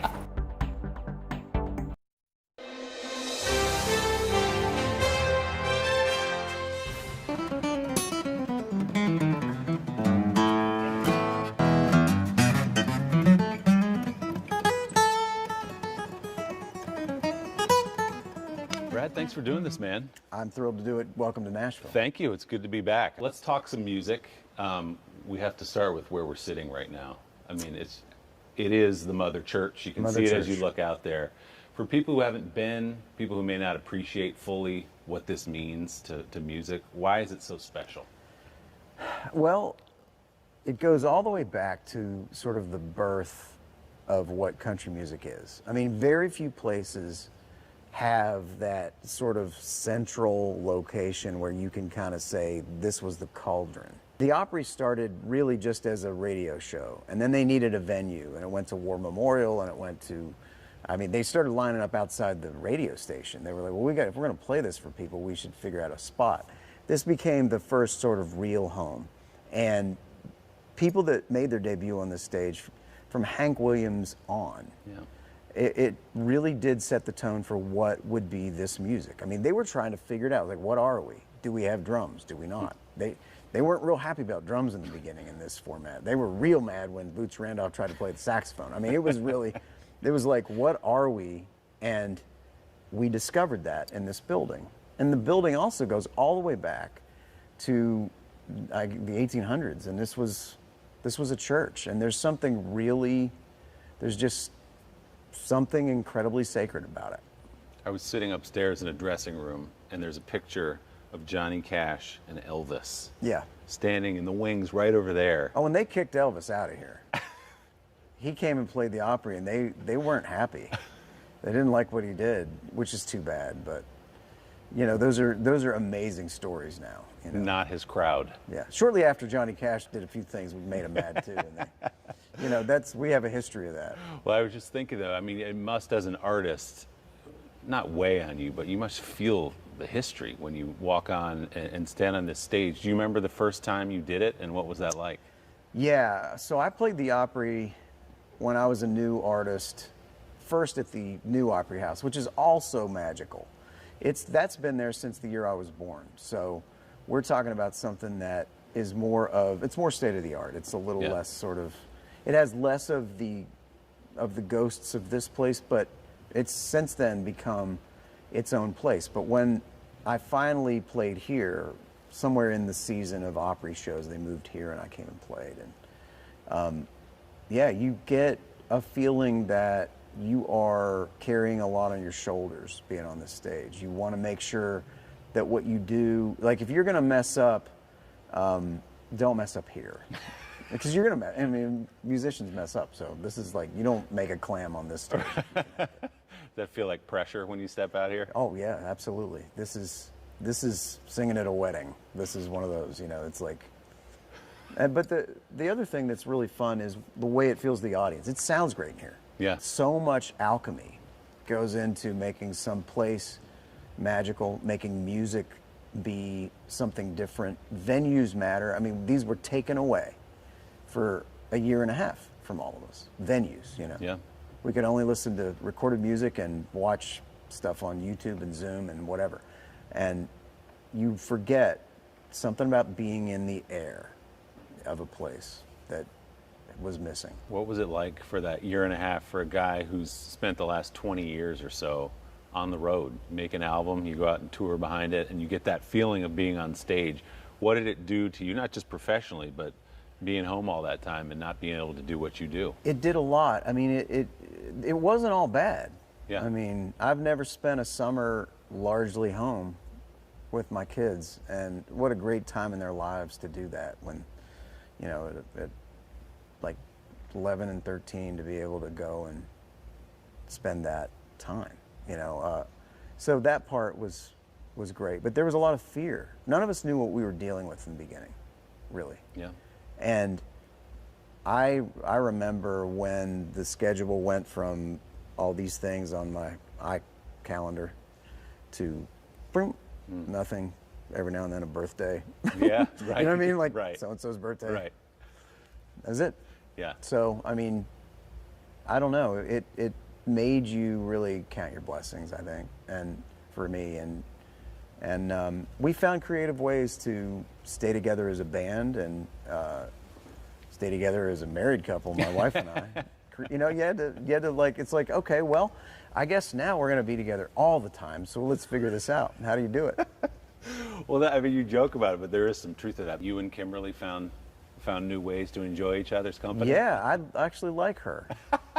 That was something I wasn't, you know, I was forced to confront. So I like was to she. think you knew that a long time ago. I knew that. Yeah. I don't know if she's still sure yet, but it doesn't matter. No, it's great. We had a pretty good time. I mean, we got creative. We would have, you know, we sort of did a bubble with my mom and dad. So we would have dinner over at their house one day, and they'd come over to our house another day, and then we'd, you know, go outside and eat in the field and set up a picnic with the family and do that. And I don't know. It was a lot of what it must have been like to be a settler a little bit. You know what I mean? Yeah. You know, it's like I don't know. It's finding creative ways to entertain yourselves. Yeah. And the other aspect of it for me was just I think I got to know fans better because of Zoom. I mean, Zoom and the technology that we all use throughout, where you would get together I say face to face, but you know, face to face on a screen with someone. I started to answer Zoom requests when I was bored, which was a lot. And next thing you know, there's a woman who's just had her last cancer treatment who's a big fan, and she's like, will you be on this while I ring the bell on the cancer floor? Oh, wow. But getting to know these folks, you know, I know what pajamas my fans wear. I know, you know what I mean? I know what artwork they prefer in their homes and what kind of mounted animals they have on the wall. And it's awesome. I mean, we got to know them better than I think I ever did in a meet and greet. Stay connected and stream the news you need with Xfinity X5. Our top story is unfolding right now. The fast speed you depend on. We begin with breaking news right now in Florida. And a reliable connection for all your devices. This story matters to all of us. Whenever and however you watch. Our bite-sized mix of everything you love about all 4 hours of our show, but half the calories. Oh, yes. With Xfinity X5. Make the most of your day with Today in 30. We give you a mix of everything you love about our show in a mere 30 minutes.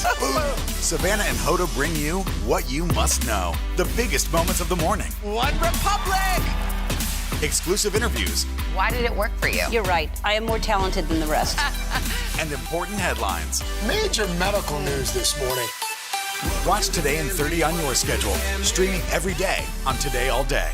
The Meet the Press Chuck Todd Cast, free wherever you get your podcasts. Make the most of your day with Today in 30. We give you a mix of everything you love about our show in a mere 30 minutes. Watch Today in 30 on your schedule, streaming every day on Today All Day. Today is now a podcast, available every morning. Listen wherever you get your podcasts.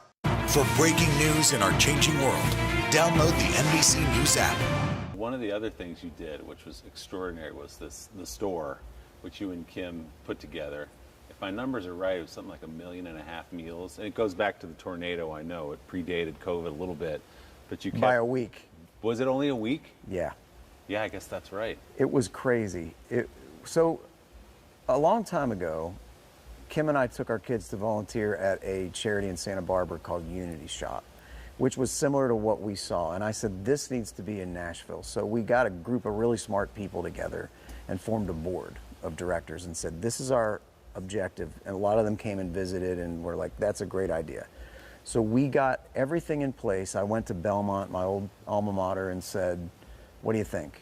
We could have kids work in this place. They'll see hunger firsthand. They'll learn something in college that's way beyond academics. And Dr. Fisher at the time loved it and said, let's do this. And we built that from the ground up in its spot over there on 12th, and we got it all going. And we got our permits like the last week of February, first week of March to open. Wow. And we were going to do a soft rollout, and instead, tornadoes hit downtown, and we just did an announcement and said, you know, if you need food, we're open. So people showed up for that, and then a week later, the NBA walked off the court, and baseball spring training was canceled, and I was in Canada doing a show. But I got to play one more show before I came back here, knowing that's probably it. And then we had to pivot and figure out, how do you do this? How do you feed people in a pandemic? How do you, who's that? Who needs it? And somehow made it work. And I told our director when it happened, I said, if we get this right during this time period, we'll be here forever. And we knew there was some fate involved in it. You know, what are the chances you open your food charity and then this? It's got to be gratifying for all the things you get to do and the position you put yourself into to be able to do something like that. All the other stuff is fun and you have fun with it, but to be able to say, hey, I want this to happen, and to have it happen and to be as successful as it's been, that's got to be among the best parts of the job, I guess. It's really been the thing that I think mentally got us through this pandemic a little bit. When you're talking about being able to, you know, actually not feel so helpless, it's really, you know, anytime something would feel a little too heavy, I could call Courtney, our director, or Kim could say, hey, check this out, what they're doing. We would get a letter from the elderly that we were delivering to that would be this amazing thing about how it had kept them safe and how they didn't starve in this. And the first time we ever did deliveries, my producer, a guy named Luke Wooten, came up with the idea to deliver to the elderly nearby. Instead of just, our model was just, you know, lower income and food, you know, food insecurity. And it's like, hey, if they're 85, they shouldn't be out, you know, going to grocery stores, so we'll send them food. So he said the first time they went, people were like, you're giving us food? The next week, they all got in their Sunday best in the hallway, and they delivered all the bags to their rooms at the towers there, and they came out and gave them a standing ovation in their like suits and ties and stuff. Awesome. Best dresses. Yeah, and those things, they keep you sane. Yeah, well, good on you for that. It's been an amazing thing We're that you lucky and that Kim it have done worked. together. You're also making new music, City of Music, new single about this town, telling the story of this town and rolling in here with the guitar and the dream like you did when you came into Belmont. Without a doubt. Why was this the right time for that song? What story did you want to tell? Well, I wrote that with Lee Miller and Ross Copperman on Zoom during the pandemic. We were never in the same room during the writing. Really? Of it. And you know, it was informed by this, I think. You know, again, you take this away for a year and a half, sort of the nightlife that's happening right through that wall, and the crazy sort of amazing mecca that this is, this destination for pilgrims, you know. And it's like, I really wanted to celebrate it, and I wanted it to musically feel the way that feels, you know. I've thought for a long time about this room. That's the first time I've been in this room since we wrote the words, which are, you know, sing it for the ghosts that came before you, play till your fingers hurt, play something that'll ring out after in the rafters of the Mother Church. Here we are. So it's fun to release it now with the vantage point of, let's not take this for granted anymore. Everybody's got their guitar and a dream story, right? When they came to Nashville. Yeah. So yours was to come to Belmont. Yes. What were some of the joints you played? Did you play a bunch down here at Tootsie's and the Orchid Lounge and all those? A little bit. I mean, it's interesting. At the time, this street became so much better for live music recently. Yeah. I mean, back then, there were, you know, I played a lot of venues. I always wanted to be here. I mean, I'll never forget the first night once I drove to town. My dad met me out in the garage as I drove away from Nashville in my car. I'd packed everything up for school, and I was going, and he came home from work. He had his aviator sunglasses on, his mustache was much thinner. He meets me there, and he says, he'd shake my hand as I'm going to drive here. And he goes to say, "Make me proud," and he couldn't make a noise. You know what I mean? Yeah. I'll never forget it. And I cried all the way to Columbus, Ohio, on the way here. And then I was good after that. And once I got here, there's never been one night in this town where it didn't feel like home for me. I love it here. I mean, it feels like it was always moving in this direction. If you get your first guitar when you're 7 and write your first song when you're 13, yeah. Was this always where it was going to end up? Didn't mean you were going to become this country superstar, but were you always going to end up in Nashville? I think so, because I knew going to Belmont is such a great place to be to learn about this business. And I knew that worst case scenario, I could probably play guitar for somebody. Second best would be like guitar, write songs, maybe do some session work, maybe sing on the side. Third would be like, you know, I don't know, maybe get a record deal and have just enough success to, you know, I'm so far beyond what I would have settled for, but don't tell anybody. Make the most of your day with Today in 30. We give you a mix of everything you love about our show in a mere 30 minutes. Savannah and Hoda bring you what you must know. The biggest moments of the morning. One Republic! Exclusive interviews. Why did it work for you? You're right. I am more talented than the rest. And important headlines. Major medical news this morning. Watch Today in 30 on your schedule. Streaming every day on Today All Day. Today is now a podcast available every morning. Listen wherever you get your podcasts.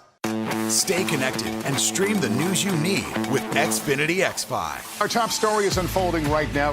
The fast speed you depend on. We begin with breaking news right now in Florida. And a reliable connection for all your devices. This story matters to all of us. Whenever and however you watch. Our bite-sized mix of everything you love about all 4 hours of our show, but half the calories. Oh, yes. With Xfinity X5.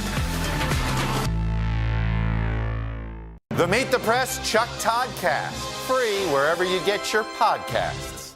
Good morning. Welcome to Today. Nice to have you with us. We wanted to surprise Ellie and make her wish come true. What do you think about coming to visit us? Yes. There's only one thing that people are saying. You are. Exactly. Make the most of your day with Today in 30. We give you a mix of everything you love about our show in a mere 30 minutes. Savannah and Hoda bring you what you must know. The biggest moments of the morning. One Republic! Exclusive interviews. Why did it work for you? You're right. I am more talented than the rest. And important headlines. Major medical news this morning. Watch Today in 30 on your schedule. Streaming every day on Today All Day. For breaking news in our changing world, download the NBC News app. But it happened, I mean, correct me if I'm wrong, relatively quickly for you. You started writing some hit songs when you were pretty young. Got your record deal, I think 1999. You were relatively young at that point, right? Did it feel, okay, this is moving, or did it feel like this is a grind? It felt like it was moving, but I also was really informed about how tough it is because of going to school there. You learn so much about the business. So, you know, my eyes were wide open, but it's like with anything, you know, you just, the next thing you know, time has flown by and you've accomplished something, you know. And I felt like also just going to Belmont like I did and seeing these other kids, you know, I knew the struggle. I knew what happens when it doesn't work out. And so I don't know. I was just trying to do everything I could that was the right thing to do. But I learned something early on that I think is true still and key, and that's that it starts with the song. And, you know, and I've said this many times, I'm successful because of the songs I sang, you know. If I'd given all these songs to someone else, I think they'd be successful. It's not about me. It's about the song you do, you know. My charisma is limited. See, you're just being humble now. I don't know about that. There's a reason they ask you to host the CMAs every year and do the commercials with Peyton. Come on now. I'm telling you, I'm putting on an act, and I have pulled the wool over everybody's eyes long enough. I was going to say, you're doing a pretty good job of it. You sold it well. But, I mean, your first album goes platinum. You sell 1 million copies of the first thing you ever put out. Was that shocking to you in some way? You don't know how it's going to go. You might think it's good, but you don't know how it'll be received. I don't know about shocking, because anybody, I've said this before, anyone who's ever walked across a stage, whether that's the local talent contest or this, the pinnacle, thinks they got what it takes at that moment. You're up there, you know, and so shocked about platinum? No. Thrilled. I knew it didn't matter. There's incredible people right through that wall playing Tootsies and all these other clubs, and you may never hear of them. And they're better than some people on the radio, you know? And so it's like, there's no fair. It's, you know, fair's got nothing to do with it. It's sort of like you get lucky and you also have to work really hard. And so I was thrilled though, because I know it can not happen, and the odds are against you. So what do you think the difference is between this side of the wall and that side of the wall? Wow, that's a great, I've never heard it put that way. Because you're right, we hear it right now. I hear it's right there. I hear the bass. Yeah. I mean, because yes, there's talent, but then there's managing the journey, right? Figuring out when to make the right moves. It's songs. Yeah. I think it's, if you sing a song people relate to, they want to say, they believe in, or have a message and carry it well, then you got a chance of coming through the back door here and singing it on here, you know. And that's where it begins. And we're still that. Country music still should be that, a format where the songs are about things and they are reflective of life. It has been a long year. Yeah, where it's been anything but normal. Well, now there's hope. The COVID vaccines. I know. It's been a little confusing. Like, really confusing. So it's more important than ever to make a plan. Visit planyourvaccine.com to find out where and when to get your vaccine. What are you waiting for? Roll up your sleeves and plan your vaccine. Plan your vaccine. Plan your vaccine. Today is now a podcast available every morning. Listen wherever you get your podcasts. Some experts say that this bill still isn't enough. You accept that criticism? There's been a ton of confusion from the CDC. Can we try to clear some of this up? Is America safer today with the Taliban in charge of Afghanistan? If it's Sunday, it's Meet the Press. The Meet the Press Chuck Toddcast. Free wherever you get your podcasts. Make the most of your day with Today in 30. We give you a mix of everything you love about our show in a mere 30 minutes. Savannah and Hoda bring you what you must know. The biggest moments of the morning. One Republic! Exclusive interviews. Why did it work for you? You're right. I am more talented than the rest. And important headlines. Major medical news this morning. Watch Today in 30 on your schedule. Streaming every day on Today All Day. For breaking news in our changing world, download the NBC News app. Another new one, Off Road. People are loving. What was the inspiration for that song? Watching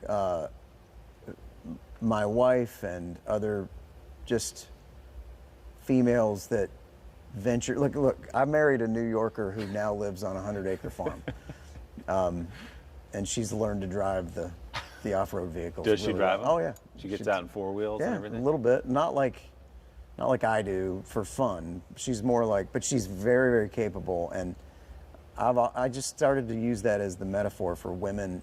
They put up roadblocks throughout history for women. And, Dolly Parton, Reba McEntire, Carrie Underwood, you name it, drive right through them. It's like, try and stop them, good luck. They'll just lock in the hubs and head off through the woods. So that was fun to kind of make that metaphor. So I was going to ask you, Kim is part of the inspiration for that? Without a doubt, absolutely. I mean, it's an amazing thing to watch. You and I both know. We don't have to deal with half the things they do. Yep. So yeah, it felt good to celebrate that. Is the story really true, Brad, that you saw her in Father of the Bride, and then you said, I like her, I'm going to put her in my video? And it's nice to have that platform to say, I like someone, I'm going to put them in my music video. It's a lot more, complicated. I suspect it. It's like, basically, I wrote a song about those movies because of a college relationship that ended badly, that ended up being the best thing that ever happened to me. You want a songwriter to be, the difference between That Wall and this one? Maybe when they moved to town, their girlfriend didn't leave them. When I moved here, I got my heart just trampled. And it led to, I think, my first hit as a songwriter, which was a song called Another You for a guy named David Kirsch. And, it's like with the situation with Kim, I wrote a song or two about that experience, about that first movie, going to see Father of the Bride on a date.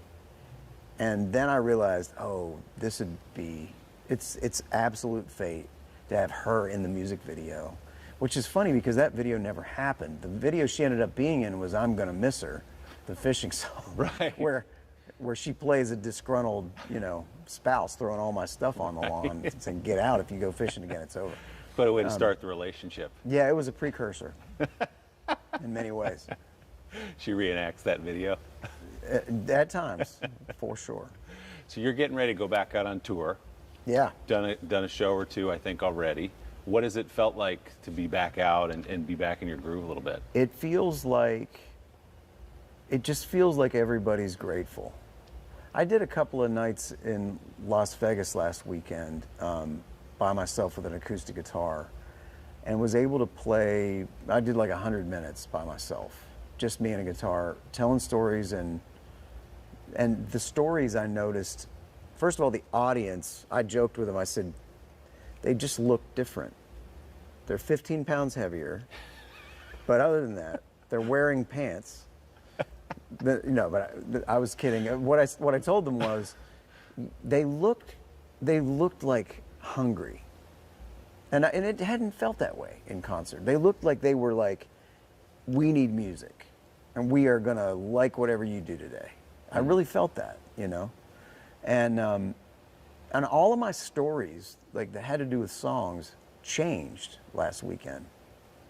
Telling the story of, Last Time for Everything, which is a song that I remember singing in Canada on that last gig, thinking, is this maybe the last time I sing this for a large audience for a long time? But then recounting that story to them, that song will always feel like something that has to do with the pandemic to me now. It had nothing to do with that. It was way older than this. Right. But all of the stories changed. And the humor changed. I mean, there's so much humor to be found in just talking about, who we are now. And it was a lot of fun. And I really think that going out on the road this year, none of us are taking it for granted, performers included. I used to always say, no matter what streaming does and record sales and the way that monetary model's kind of out the window, in some ways, like it used to be. no matter what, they can never take away live performing. That'll always be the, we learned that they can actually do that for a little while. They found a way. Yeah. But again, that just means we're going to really, really enjoy it now. There's so much in the wind between COVID and the politics in our country right now. Do you feel like music in general, your music in particular, is as important as it's ever been, maybe? I think so. I think people are hungry to leave all of that at the door when they walk in a venue, and they want to heal together, and they want to party together at the same time, and that's what's happening through that wall. I mean, they're over there healing and partying. I'm happy to see it. I mean, we needed this, and these people, they just, I think people need the collective experience of sharing music in the same room. It's not the same to watch a live performance on video. It's not, and it's not the same to like even go with strangers to something to some degree. It is there's people you love and you want them there, and there's kindred spirits that that sit here knowing that these are all people that love the same kind of music, and you feed off it as a performer, they feed off it as an audience, and I think psychologically we're all going to go a little crazy without that. Yeah, but at a concert we all agree on one thing: we like that guy up on the stage, and we'll take that. Well, for except a couple for hours. maybe a couple of people that came begrudgingly with someone else. I can always spot them. There's the guy that's sitting there that's just like, and the girlfriend's clapping, and he's just like, I'd much rather be at something else.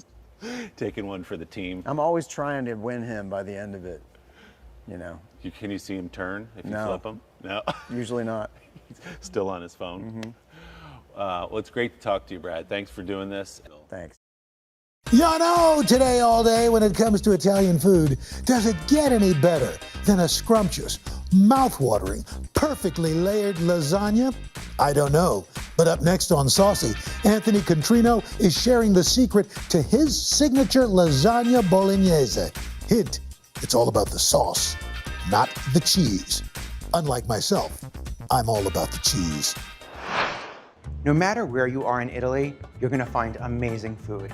But if I had to pick the one city that just kills it, it's Bologna. Bologna is located in Emilia-Romagna, the best food region in the world. Tortellini, mortadella, prosciutto di Parma, the best balsamic vinegars from Modena, all found in this little region in Italy. But if I had to choose one dish that just blows my mind when I'm there, it's lasagna. And it all starts with a delicious bolognese. First, I'm going to make my signature bolognese. We'll take that and transform it into the best lasagna you have ever had. Hopefully there'll be some leftovers because I'd love to whip up my version of a sloppy Joe, a sloppy Bo.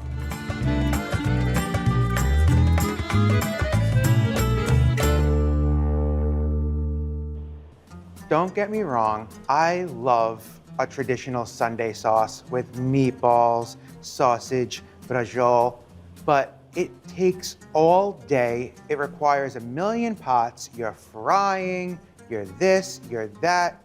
It's delicious, but nothing beats a good bolognese. All done in one pot, and once you get past the cutting of the vegetables, which is the most time-consuming part, the work's all done. First, I'm going to trim my carrots and dice them. This is one of the bases of our bolognese, and it's called the sofrito.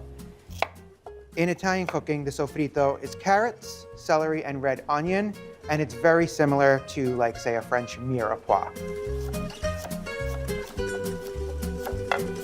When cutting something like a carrot, it rolls. So cut a little nib off a side, and now you have a stable carrot where you can cut your cross slices.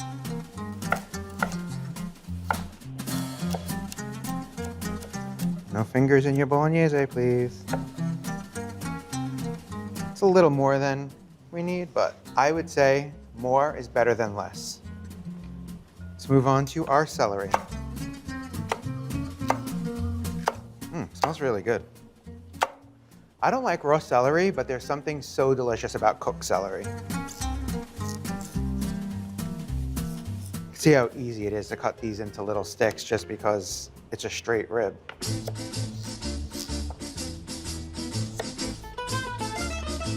Do I attempt this all at once? Let's not do that to ourselves.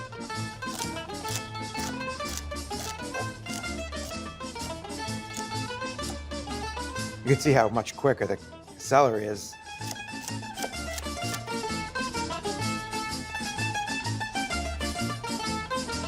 Last but not least, are onions. A lot of people ask me, how do you keep from crying when you are chopping onions? You don't. And honestly, red onions and shallots for that matter, kill me. So fingers crossed that I don't look like an idiot in the next 3 minutes. With the Italian sofrito, it's a red onion. I like a red onion. I think it gives great flavor. But you can use a yellow or a white, just not as traditional.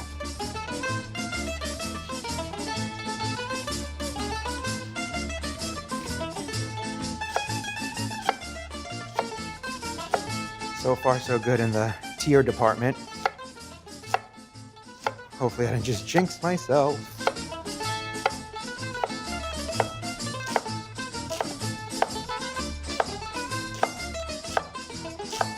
Okay, we made quick work of those two. So that's our sofrito.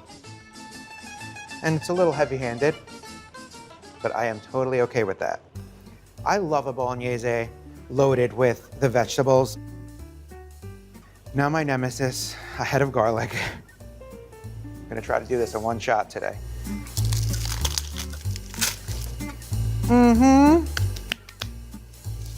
So I'm using 4 cloves. I'm gonna find the 4 largest cloves at least.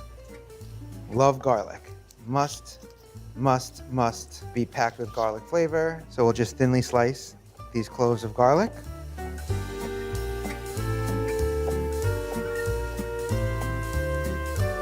Set those aside.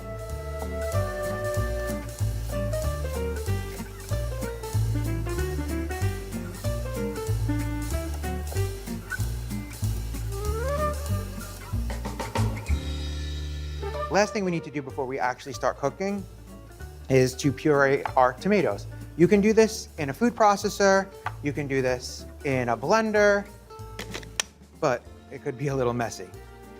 So I'm using San Marzano, which are considered the best tomatoes in the world. It needs to be certified because people can just say, hey, these are San Marzano, and they're not. And they're whole peeled, which means the skins have been removed.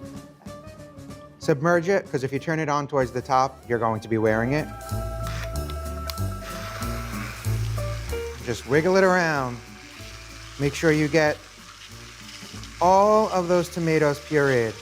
Slowly make your way towards the top, and you can see that really cool water feature, which means that this is pretty much completely pureed.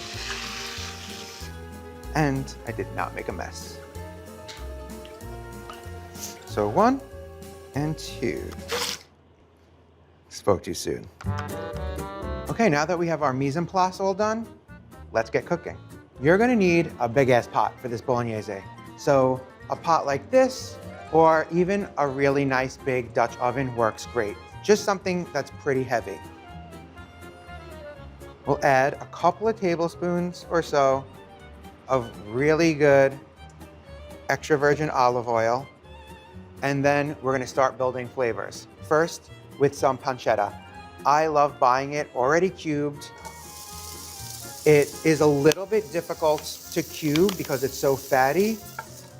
If you're only able to find it in chunk form, throw it in the freezer for a few minutes. It'll make slicing it that much easier.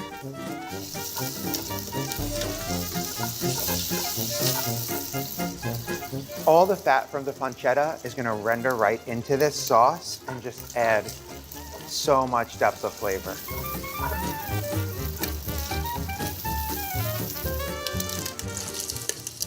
It's like Rice Krispies. Can you hear it popping? I want to get this pancetta nice and crispy. If you don't cook it enough, it's gonna be chewy. We don't want chewy. So you can see how nice and crispy our pancetta is at this point. Now to add the next level of flavor to our bolognese, and that is our sofrito.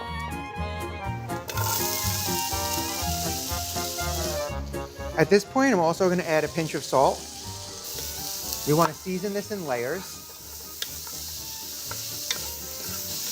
We're gonna cook this for about 10 to 12 minutes. We really want the vegetables to soften and take on the slightest bit of color, which is really gonna bring out the natural sugars, but we don't wanna over caramelize it as well.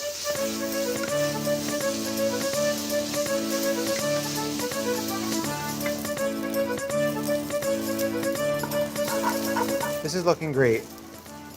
Time to add our garlic. We'll let this cook for about a minute, minute and a half, just till it's nice and fragrant, which is almost always immediately. Okay, so we'll give this a second, and let's get our meat. I'm using meatloaf mix. Most supermarkets carry it, makes life pretty easy, but if you can't find it like that, you can just purchase all the components separately. So it's 1 pound of ground beef and a ½ pound each of ground pork and ground veal. So let's get all this meat into our pot. How attractive was that? Don't forget, season in layers. And now, start breaking it up.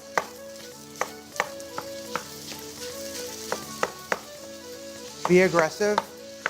This is one of those times where you want really delicate bits of meat, sort of like in a chili. We don't want big lumps here.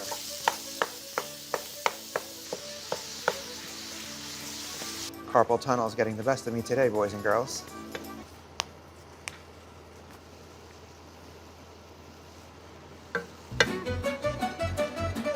Okay. A good bolognese needs a good wine. I'm using a nice dry red wine for our bolognese. One of the best sounds in the world.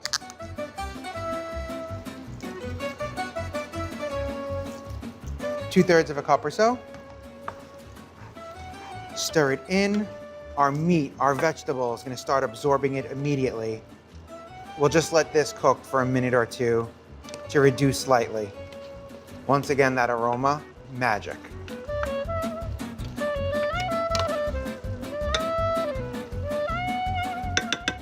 It's ready for our tomatoes. Get all of that tomato sauce out of the can.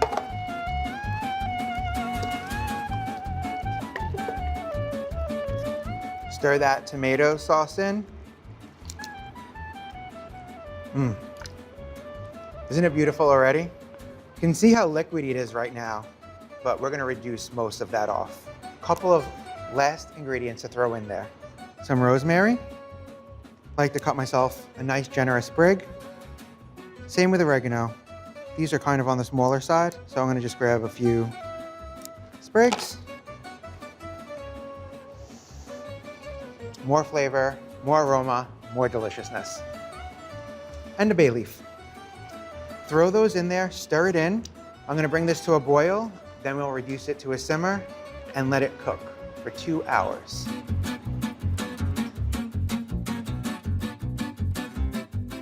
Sometimes the news can be difficult and overwhelming for kids to understand. Will coronavirus come back next year? So to help make sense of it all, we've created a newscast just for them. Man, you know a lot. We hope your family will watch Nightly News Kids Edition. It has been a long year. Yeah, where it's been anything but normal. Well, now there's hope. The COVID vaccines. I know. It's been a little confusing. Like really confusing. So it's more important than ever to make a plan. Visit planyourvaccine.com to find out where and when to get your vaccine. What are you waiting for? Roll up your sleeves and plan your vaccine. Plan your vaccine. Plan your vaccine.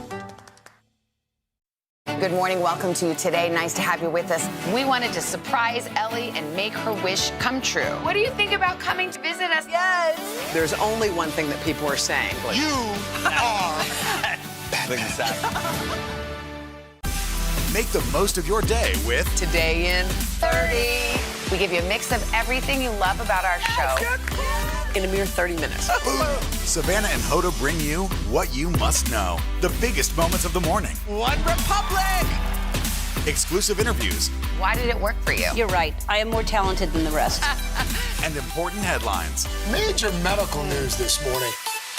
Watch Today in 30 on your schedule. Streaming every day on Today All Day.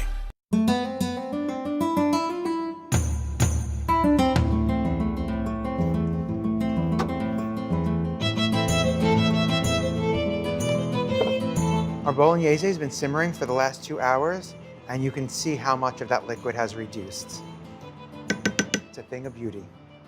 Just to add a little bit more flavor, I'm gonna add some nutmeg, about 1/4 teaspoon, freshly grated when possible.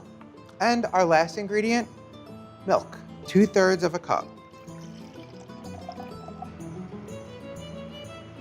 It's also going to change the color of our bolognese, giving it this beautiful mauve? I don't know, is that the right color?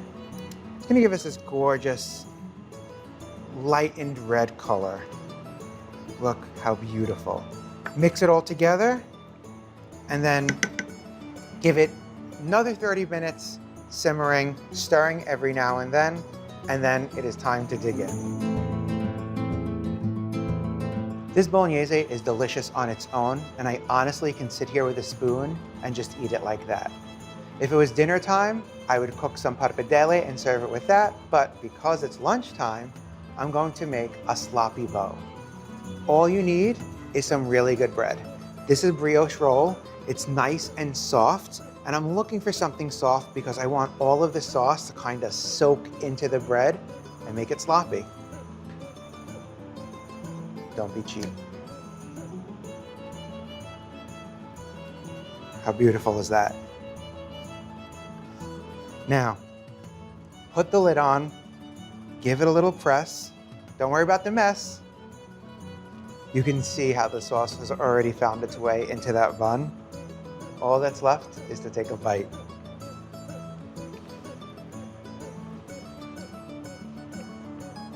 I can eat this for lunch any day of the week. Looks like I have a lot of bolognese left in here. Plenty to make my signature lasagna. Good morning, everybody. Welcome to Today. Future's looking bright. Are you ready? We're going to do our part to spread the word on the importance of vaccines, so crucial for reopening America. A big day around here, a very special naturalization ceremony. Many of them doctors, nurses, other essential workers. If you are a nurse, thank you. Spring has sprung, guys, and we want to fill this season with some fun and surprise. Yes. This is the face of excitement. Celebrating Earth Day. Let's change the world. Love it! Sometimes the news can be difficult and overwhelming for kids to understand. Will coronavirus come back next year? So to help make sense of it all, we've created a newscast just for them. Man, you know a lot. We hope your family will watch Nightly News Kids Edition. The Meet the Press Chuck Toddcast, free wherever you get your podcasts. Today is now a podcast, available every morning. Listen wherever you get your podcasts. Make the most of your day with Today in 30. We give you a mix of everything you love about our show in a mere 30 minutes. Watch Today in 30 on your schedule, streaming every day on Today All Day. Sometimes the news can be difficult and overwhelming for kids to understand. Will coronavirus come back next year? So to help make sense of it all, we've created a newscast just for them. Man, you know a lot. We hope your family will watch Nightly News Kids Edition. Some experts say that this bill still isn't enough. You accept that criticism? There's been a ton of confusion from the CDC. Can we try to clear some of this up? Is America safer today with the Taliban in charge of Afghanistan? If it's Sunday, it's Meet the Press. Stay connected and stream the news you need with Xfinity X5. Our top story is unfolding right now. The fast speed you depend on and a reliable connection for all your devices, whenever and however you watch with Xfinity X5. For breaking news in our changing world, download the NBC News app. I know that lasagna may sound intimidating, but it really just comes down to great sauces. And we've already made our bolognese. All that's left is a bechamel. That's going to be our creamy component. It's velvety, silky smooth, and really makes the dish. Growing up, my mom would make a more Italian-American version with a ton of ricotta cheese, mozzarella cheese, sometimes crumbled meatballs or sauteed ground beef. And that's delicious, don't get me wrong, but I promise you're not gonna miss the cheese in this lasagna. So let's make our bechamel. First thing I'm gonna do is get the milk. 3 3/4 cups of milk, and I'm gonna throw it in the microwave. You can warm it on a stovetop. The reason we wanna warm it is if we add too cold a milk to the base of our bechamel, which is a roux, it's gonna seize and clump. We want a nice velvety sauce.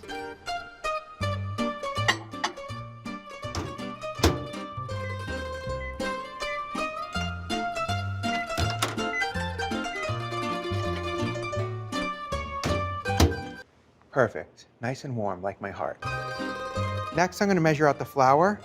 This is what's gonna thicken our bechamel, and I wanna have it ready so that my butter doesn't burn.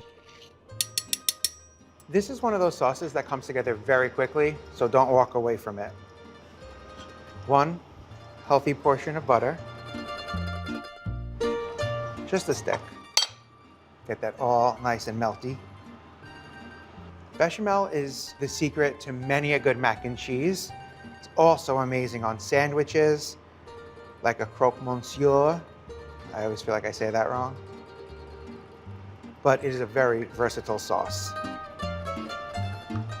Okay. Start off on medium-high heat. We don't want our butter to burn.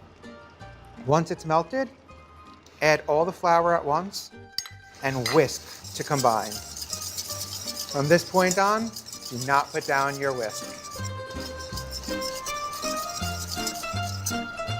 Once it starts to foam like this, it's time to slowly add in our nice warm milk. If you add too much at once, it's going to seize. So be a little patient.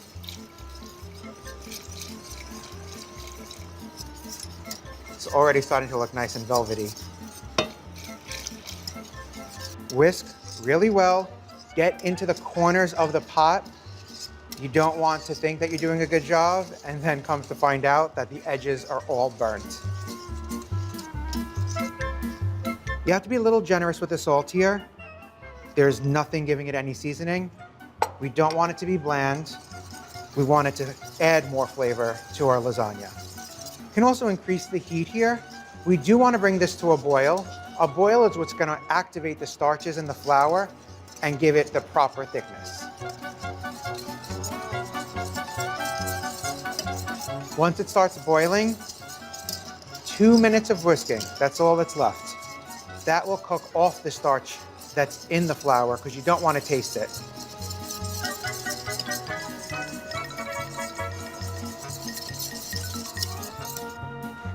And that's all there is to the perfect bechamel. See how it coats my spatula?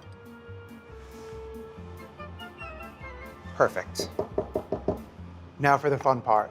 We're going to build our lasagna. So here I have just a standard 9x13 casserole dish, and this is what we're gonna build our lasagna in. We have both of our sauces ready to go. The only 2 other ingredients that I need, some noodles and some pecorino. Do yourself a favor, save yourself the time. No boiled noodles, my best friend. Building it is really easy and also really fun. So a ladle for my bechamel, a ladle for my bolognese. Start by taking about a cup of our bolognese and putting it on the bottom of our 9x13 casserole. This is just the starter layer, push it all around evenly. The one thing with the no-boil noodles is it relies on the liquid found in the sauces to cook. So every inch, every millimeter needs to be covered. No naked spots of noodles. So just work that into the corners and along the bottom. Just like that. Doesn't the bolognese look so good? Now it's time for arts and crafts. We want to get as many noodles in this as possible by breaking them. Think of it like building a mosaic. So channel your inner elementary school self. I like to break off the corner piece just so it kind of nestles in, and press it down. And then you just kind of start playing around, carefully breaking off pieces as needed to fit. And it doesn't need to be perfect, but we want to do the best job that we can. The bottom layer, this is fine for. As we build our way up and the sides taper out more, we'll be able to fit more noodles in. Save all your scraps. You never know when you're going to need them. Now we just start adding all of our layers. So more of our delicious bolognese, about 1.5 cups, which happens to be 3 ladlefuls. Here's one of those rosemary stems. Pull that out and then start spreading. Don't forget, cover as much of these noodles as possible. We are going to be adding some of the bechamel on top, so that will fill in any gaps. Work that all around. Our noodles are nice and covered. Time for our first batch of bechamel. About 2/3 cup. And give it a nice drizzle.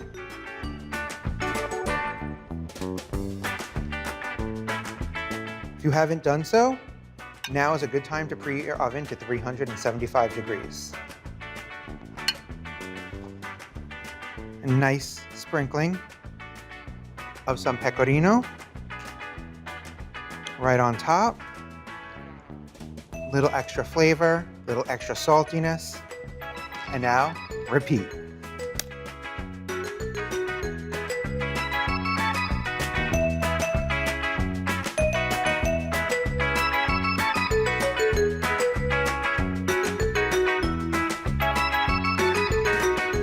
You did it. That takes care of our noodles. Just the last layer of sauces.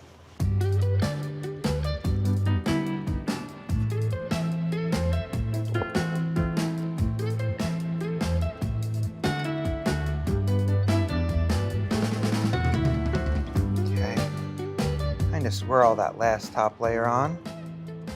Just think it looks a little bit more fun since it's what you're going to see when you pull it out of the oven. And then just our last final bit of pecorino cheese.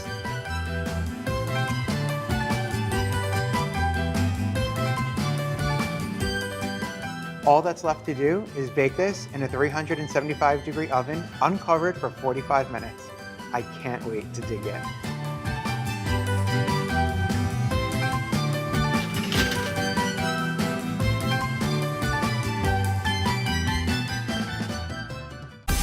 Make the most of your day with Today in 30. We give you a mix of everything you love about our show in a mere 30 minutes.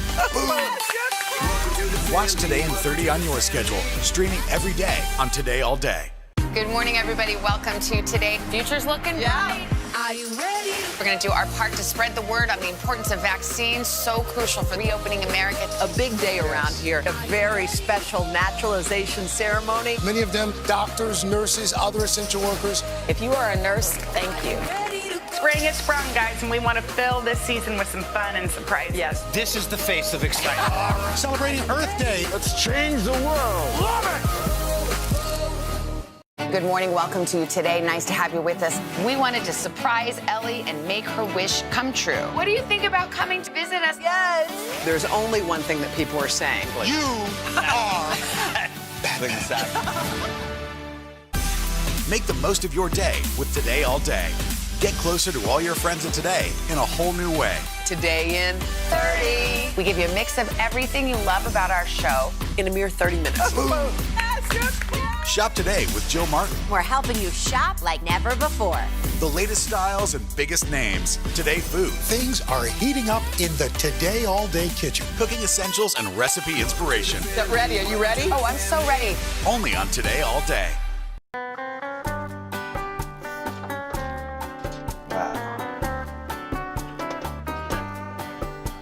Look at this. Oh, doesn't this look amazing? Cannot wait to dig into it. This should serve 8 people. This would be enough for me and my parents. You serve as many people as you want to serve with it. I like the crispy corner pieces, but I would probably make sure that everyone got a little bit if I was serving this at a party or something.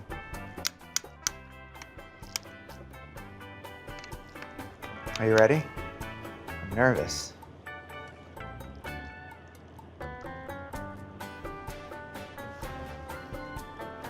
Wow.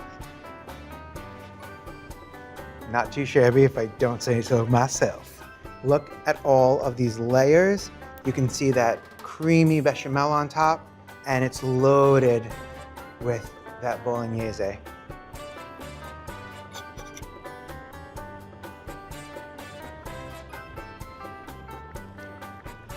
Takes me straight back to Bologna. Okay, go home now. Mine.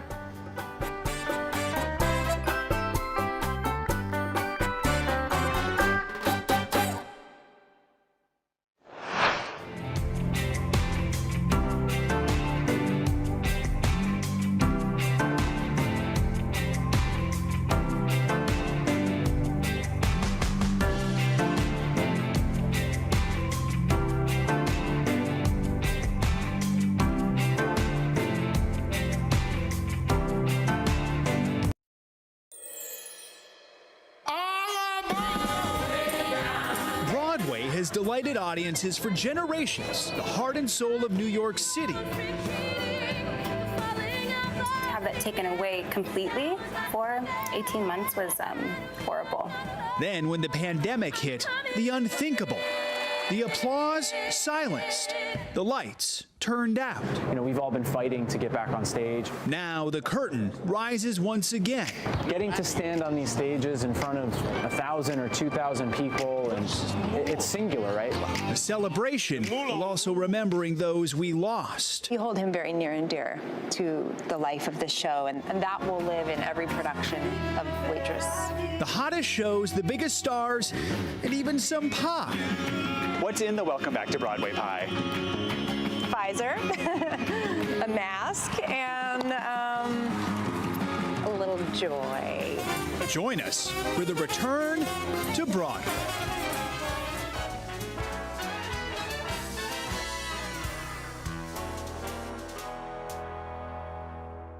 Thanks for joining us. I'm Joe Fryer. Broadway's return truly is a reflection of the times. For the audience, masks and vaccines are required, while kids under 12 need a negative COVID test. Important precautions for an industry that, according to the Broadway League, grossed $1.8 billion at the box office during its last full season.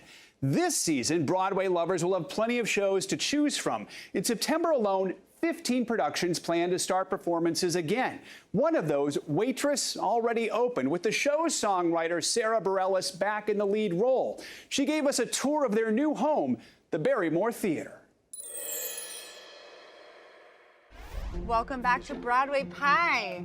That's it right there, right? Joe. What's in the Welcome Back to Broadway pie? Pfizer, a mask, and a little joy. The changes on the set of Waitress are subtle. The vinyl's a little more red. This is updated. It's almost like a pink almost. Yeah, there's we've made some changes. But for the most part, this stage is as familiar and as comforting as a homemade pie. How does it feel to be back on a Broadway stage? I mean, it's been so many things. It's been so intense, deeply emotional, very surreal, completely exciting and joyful. And then I cannot get over how quickly it starts to feel just like, we're back. I know it's cliche to say it's like riding a bike, but was it in some way like you just picked right up where you left off? It's like riding a bike with a mask, being vaccinated. You know what I mean? It's just like that. For you, was it a relief to know everyone has to be vaccinated? Yes, 1,000%. To me, I just feel like this is a no-brainer. We're a progressive industry, and we have to like hold these high standards. And Broadway really took a leadership role in They really did. I'm very, very proud to be a part of that.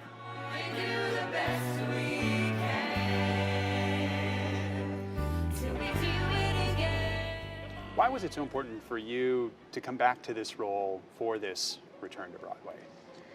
Well, anytime I get the opportunity to play in the world of Waitress, it's really hard for me to say no. It is the great love of my artistic life. It has changed everything about my life in every way, shape, and form. It's gonna be a sob fest for me. I'm like, good luck getting through the curtain rising. I'll be crying from moment one. I'm so happy to be here. For those who haven't been here, they should understand it is a sensory experience, right? It sure is, yeah. That's one of the great discoveries early on. We bake a pie. We bake an actual pie. Like this one. It's not this one, but this one looks really good. Let me tell you, props department. Come on, props. Now you do have to sing while sifting flour, right? I mean, is that hard? Yeah, there's a lot of, this is a props extravaganza at this show. This show is built on the coffee cupping and the menu folding.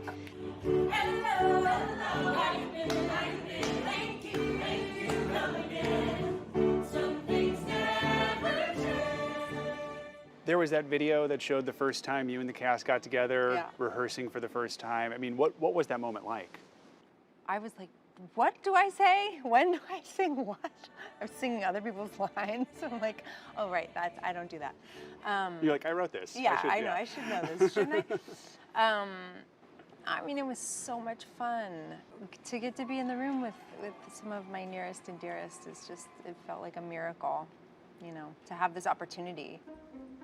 I think the theater district at large is just we're all so hungry to be back at work. I've been thinking a lot and talking a lot about the fact that we were sort of categorized as non-essential, which I understand in the context of when that happened, but when you think about the importance of the arts and what it does for people, for our humanity, collectively, it is completely essential. For the Waitress family, the pandemic has been deeply personal. Actor Nick Cordero originated the role of Earl when the show debuted in 2016. Last year, he died after a lengthy battle with COVID. Nick was a beloved company member, deeply kind, deeply talented, had a big life here. And I don't think any of us were prepared for the fact that he didn't survive. I think we were all like, this is gonna be a success story. Now, as Broadway reopens, they're paying tribute. Look closely on the stage. There's a tribute. This is a tribute to our dear Nick Cordero. Our first pie on the board is a big old slice of Live Your Life pie. And that is a song he wrote, and so he lives inside our little show forever and ever. What do you think people have learned, especially in the Broadway community, over the last 18 months of just being really robbed of this? Is there a takeaway, something we should learn from it? It's a miracle to get to make art with each other. And so to be without it for such a long time, I think everybody really was reminded of why we're here in the first place. You know, people really struggled. Some people had to leave the business completely. They couldn't make it work. It's a desperate time. So we get excited to be able to share these little pockets of hope, like, we're coming back. This is what it feels like. You know, it sparks the idea that it's possible.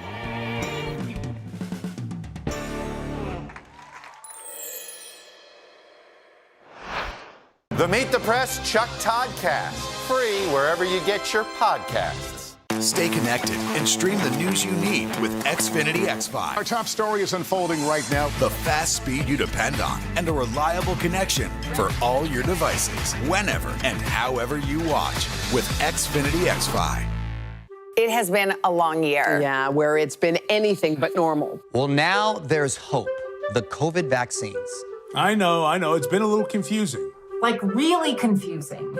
So it's more important than ever to make a plan. Visit planyourvaccine.com to find out where and when to get your vaccine. What are you waiting for? Roll up your sleeves and plan your vaccine. Plan your vaccine. Plan your vaccine. Good morning. Welcome to Today. Nice to have you with us. We wanted to surprise Ellie and make her wish come true. What do you think about coming to visit us? Yes. There's only one thing that people are saying. You are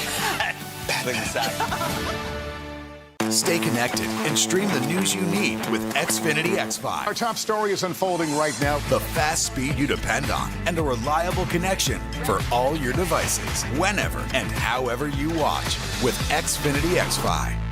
Today is now a podcast available every morning. Listen wherever you get your podcasts. The Meet the Press Chuck Toddcast, free wherever you get your podcasts. On the same night Waitress opened, just one block away, another hit musical made its return. Hadestown, which won the Tony for Best Musical in 2019. I sat down with one of the show's stars, two-time Tony nominee Eva Noblezada.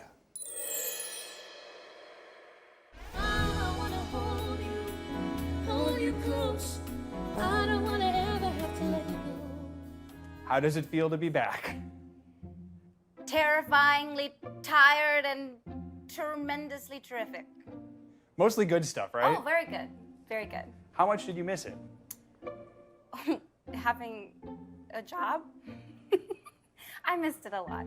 A lot of performers have been performing for years, like decades, and a long, long time. So to have that taken away completely for 18 months was horrible. What went through your mind when you would see just Broadway quiet, the marquees dark? Did you get a chance to see that? Yeah. It was weird, because we walked through Times Square one day and we were like, what the heck is going on? It was very strange. It was something that we were trying to stay calm because we needed to be safe. And at the same time, I kept saying, I refuse to accept this as the new normal. I refuse. This cannot be how we're supposed to continue living our life. Mm-mm. So what got you through? Oh God, hope and a full glass of gin. A lot of faith. Memories, I know that's cheesy, but the remembrance of how fulfilling theater is and being surrounded by theaters, I went, I must be here for a reason. So when you found out Broadway was coming back, what was the first thing you thought? I said, my bank account is thirsty, girl. I was, of course, just thrilled because that meant that not only me, but the people I cared about that are also integral parts of putting on a show would have a job again. I hear the walls repeating, falling on my feet. She spent the lockdown with Reeve Carney, co-star on stage and partner off stage. So you spent a lot of time together at work, then you spent a lot of time together at home during the pandemic. It's great. How was that for you both, being together all the time during that? Honestly, we had the best time. And now you're both together and returning to the show together. Yeah. How's that? I love how shocked you are. Yeah. No, it's great. It's work. It's not just Reeve, so much of the cast is back. What does that mean to you? It's family. It's like a family reunion, except we get paid to make jokes and have fun and tell this incredible story of Aeneas Mitchell's prophetic poetry. The first rehearsal, what was that like? We had a nice few hours of actually sitting with each other, telling each other a grief and a joy, just the cast. So that was a good way to not only catch us up on what each of us were feeling, but it was almost like a collective breath of like, let's ride this pony all the way home. I have to imagine the first time you sing together again too, that must have been an experience. Yeah, we actually did a sing through that day, and I was like, you're kidding, right? I don't know this show like I don't know algebra. I was like, this is crazy. But then once you start, you're like, oh, it's in my body already. Shake, shake, shake, shake, shake, shake, shake, shake, shake, shake, shake, shake, shake, shake, shake. The fact that Broadway is returning, this is a musical about renewal. Does that seem Absolutely. It is hand in hand. The movements that we've seen and the things that we've seen on TV, even if they've been horrible to witness, we've all learned something as individuals. We've all grown, we've all changed, we've all matured as individuals. So the show is about using those lessons into making something good, seeing how the world could be. What do you think it's going to be like when you're standing on that stage and you look and there's an audience out there? Maybe wearing masks, but there's an audience. It's going to be wonderful because we know how excited the audience is. I hope they know how excited we are too, because it's just going to be, it's going to be actually crazy, I think. Chaotic in the best way. Still to come on the return to Broadway, 7 plays this season were written by Black playwrights. We'll take a closer look at that. Plus, we'll be joined by Broadway legend Brian Stokes Mitchell. Stay with us. Some experts say that this bill still isn't enough. Do you accept that criticism? There's been a ton of confusion from the CDC. Can we try to clear some of this up? Is America safer today with the Taliban in charge of Afghanistan? If it's Sunday, it's Meet the Press. Stay connected and stream the news you need with Xfinity X5. Our top story is unfolding right now. The fast speed you depend on. We begin with breaking news right now in Florida. And a reliable connection for all your devices. This story matters to all of us. Whenever and however you watch. Our bite-sized mix of everything you love about all 4 hours of our show, but half the calories. Oh, yes. With Xfinity X5. The Meet the Press Chuck Toddcast, free wherever you get your podcasts. For breaking news in our changing world, download the NBC News app. Stay connected and stream the news you need with Xfinity X5. Our top story is unfolding right now. The fast speed you depend on. We begin with breaking news right now in Florida. And a reliable connection for all your devices. This story matters to all of us. Whenever and however you watch. Our bite-sized mix of everything you love about all 4 hours of our show, but half the calories. Oh, yes. With Xfinity X5. Good morning. Welcome to Today. Nice to have you with us. We wanted to surprise Ellie and make her wish come true. What do you think about coming to visit us? Yes. There's only one thing that people are saying. You are. Exactly. For breaking news in our changing world, download the NBC News app. Some experts say that this bill still isn't enough. Do you accept that criticism? There's been a ton of confusion from the CDC. Can we try to clear some of this up? Is America safer today with the Taliban in charge of Afghanistan? If it's Sunday, it's Meet the Press. A couple Broadway shows actually hit the stage before September, and one of them, the play Passover, is ushering in what many hope is a new era for Broadway. NBC News Now anchor Aaron Gilchrist shows us how. Antoinette Shenoy Nwandu is the writer behind one of 7 plays premiering on Broadway this season, and all 7 of those new plays are written by Black playwrights. You know, I really take that seriously because the moment is so historic and because the moment is so precious, because I really want you to experience what it feels like to be in a theater again and what it feels like to tell a story that helps you remember, oh wait, the United States of America as an idea is a pretty cool idea. After protests swept the country last year in the wake of George Floyd's murder, many in the theater community wanted to use their voice for change. Cody Renard Richard is Passover's stage manager. We're living in a time where people are being very aware of their actions and being very aware of what they produce and what we see. So I do think this season is a direct result of all the things that we spoke about and fought for. Passover is the story of 2 young Black men, friends, who over the course of 2 evenings have 2 different encounters with 2 different white men. Nwandu actually rewrote the play's ending following George Floyd's death. In the new version, the character Moses, played by John Michael Hall, is no longer killed on stage by a white man.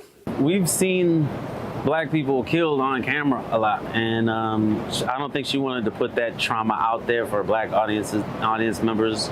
Again, she wanted to find a more hopeful, yet something that warns us as a country to continue to self-investigate and try to be better. Also in this historic season is the comedy Chicken and Biscuits, which opens on September 23rd.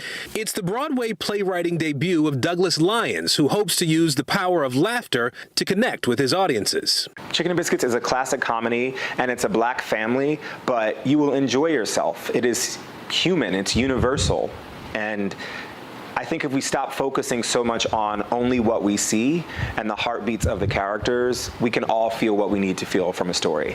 And just as Nwandu transformed the end of Passover to reflect current events, these artists are hopeful that the theater industry is also creating a new story for its next act. I think we should take this moment that we have and make it as great as we can, but we won't know for a little while if theater is really making the change it says it wants to make. And there are others who are trying to make that change. There's a coalition of theater owners, producers, and other Broadway power brokers who recently signed a pact. It's called the New Deal for Broadway. And the goal here really is to push for more diversity and more inclusion. There'll be things that are part of this deal like no more all-white creative teams. There's going to be an effort to rename theaters for black artists. And Joe, I think what some of us will see maybe perhaps in a larger audience, the Tony Awards, there's an effort with the Tonys to try to create more rules for diversity in that production. This is something a lot of folks in Broadway are talking about, so thank you, Aaron. And we do want to keep the conversation going right now. As you just heard, all 7 new plays this season are written by black playwrights, but that hasn't always been the case. Just a few years ago, in the 2018-2019 season, 89% of show writers and over 93% of directors were white. Joining me now to discuss this and more changes coming to Broadway is Felicia Fitzpatrick. She's a theater writer and content creator, and Tony Award winner and Broadway legend Brian Stokes-Mitchell. He's the chairman of the Actors Fund. Thank you both for joining us. Brian, I want to start with you. We just mentioned this new deal for Broadway. It was developed by Black Theater United and includes steps to make Broadway more inclusive. What's the most important part of this diversity pledge? Well, I think the most important part is having equality. Basically, what we were focused on is having the leaders of our theatrical industry commit to a set of reforms on topics of equity and diversity and inclusion and accessibility and belonging across all aspects of our industry. And we did that by convening a summit 6 months ago with leading figures in the industry from 5 major categories. There were theater owners, producers, unions, and what we call creatives, which include directors, choreographers, designers, casting directors, composers, and playwrights. So everybody has started the work now and signing on to this document, which has been fantastic. As Daniel J. Watts, actor from Tina, so eloquently put it, he said, Broadway can't come back. It has to come forward. And this document will help do that. That's a good way to put that. I mean, Felicia, how important are these efforts? Do you think Broadway will sustain this kind of diversity going forward? I mean, I certainly hope we continue the momentum. And I think it's so important that it's not just representation on stage, right? The inclusion and the equity need to be throughout the whole ecosystem of theater. And it has to be intentional and it has to be consistent. Because I know I've heard from so many Black theater makers talk about it on a podcast I host called Call and Response, which is about the intersection of Blackness and performing arts. And I've experienced it myself where you're one of 2 Black people in the room and you see each other and you give each other like the look. And it needs to be more than that. We need to have Black wig designers. We need to have Black company managers, producers, journalists, social media managers, right? So everyone can feel safe and comfortable in these spaces. And I think what's so effective about the New Deal is that it brings more than conversations. It's like tangible action steps, and it can establish, industry-wide standards. I want to shift now to COVID. Brian, you're a Broadway legend. You're also the chairman of the Actors Fund. Since the pandemic began, the organization has distributed more than $21 million in emergency assistance to people in the industry. Help us understand just how challenging have these last 18 months been for Broadway actors and others who work on Broadway. Oh, this has been a time like no other. I'm right now serving my final year. I think I'm 16 years now as the board chair, and I don't think we've ever in my memory, and probably in the history of the fund, nearly 140 years, had a year like we just had. It's been especially challenging because when people think of show business, people in show business, they think of big actors like Denzel Washington or Tom Hanks or Angelina Jolie or other performers who make large paychecks. But that's not most people in our industry. Most people are gig workers that are going from job to job. And the Actors Fund, of course, serves all working professionals in entertainment and the performing arts. You talked about our emergency assistance fund. Normally, we've given actually out, I think, more than $23 million to more than 16,000 people. In a normal year, that would be about $2 million to 1,500 people. But we have a whole lot of other programs as well. We have health insurance counseling that it's enabled people to ensure secure insurance, which has been a challenge, and sustain good health. We have a Friedman Health Care Center as well in Times Square. So it's got a long tail, this pandemic, and we're going to stay in it for the long run. So much help is needed. You know, Felicia, as we've mentioned throughout this special, audience members are going to have to be fully vaccinated and masked to get into the theater. I mean, from what you can tell, how are fans feeling about that? Are they excited to get back? Are they a little nervous? I mean, I have already seen waves of the classic, you know, taking a photo of the playbill and posting it on your Instagram while you're about to see a show. I've seen it on Twitter, Instagram, all the social media. So I think fans are definitely excited to get back into those theaters. And, you know, if they're going to the theaters, they know the mandates in place and they're going to be willing to follow those protocols because they want to do whatever it takes to keep the performers, their fellow audience members, and other theater employees safe because they know it's not just entertainment. These are people's livelihoods, right? And I think the other thing I've been seeing too, honestly, on social media is that theater fans are not just in New York City, they're across the country. So they want to make sure that we're still going to have those streaming options that have kind of popped up in the last 18 months so they can still engage with it no matter where they live. Very quickly, Brian, what are you looking forward to most now that Broadway's coming back? You know what? If I can, I want to be at every opening night. That's what I'm looking forward to, is sharing armrests with strangers without fear and getting back to it and cheering and crying together and laughing together and celebrating Broadway and the arts together. Sounds great. Felicia, Brian, thank you both so very much for joining us. We do appreciate it. Thank you. Coming up, the Tony Awards are just around the corner. We're going to chat with Moulin Rouge star Aaron Tveit, the only nominee in his category, but that doesn't guarantee victory.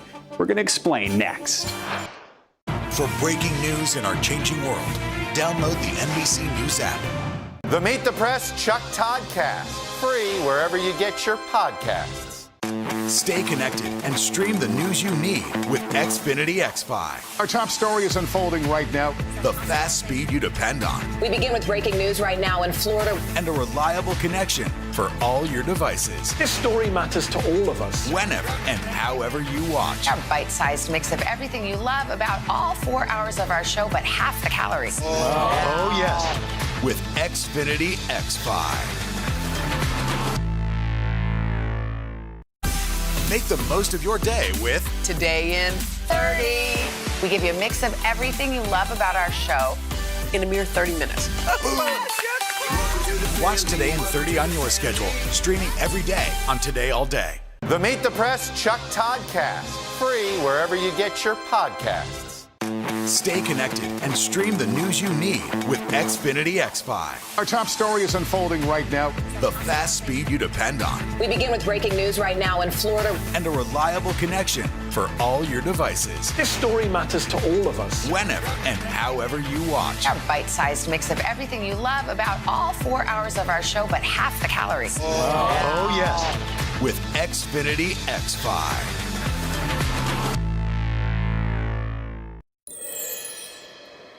The Tony Awards will finally take place September 26. 2 nights before that, Moulin Rouge the Musical opens. The show scored 14 Tony nominations, and its star, Aaron Tveit, is the only nominee for lead actor in a musical. I chatted with him about that and the show's return. It feels very fresh. You know, it feels like we're putting on kind of the Broadway 2.0 production of Moulin Rouge. I mean, do you see this show in sort of a different light after everything we've gone through?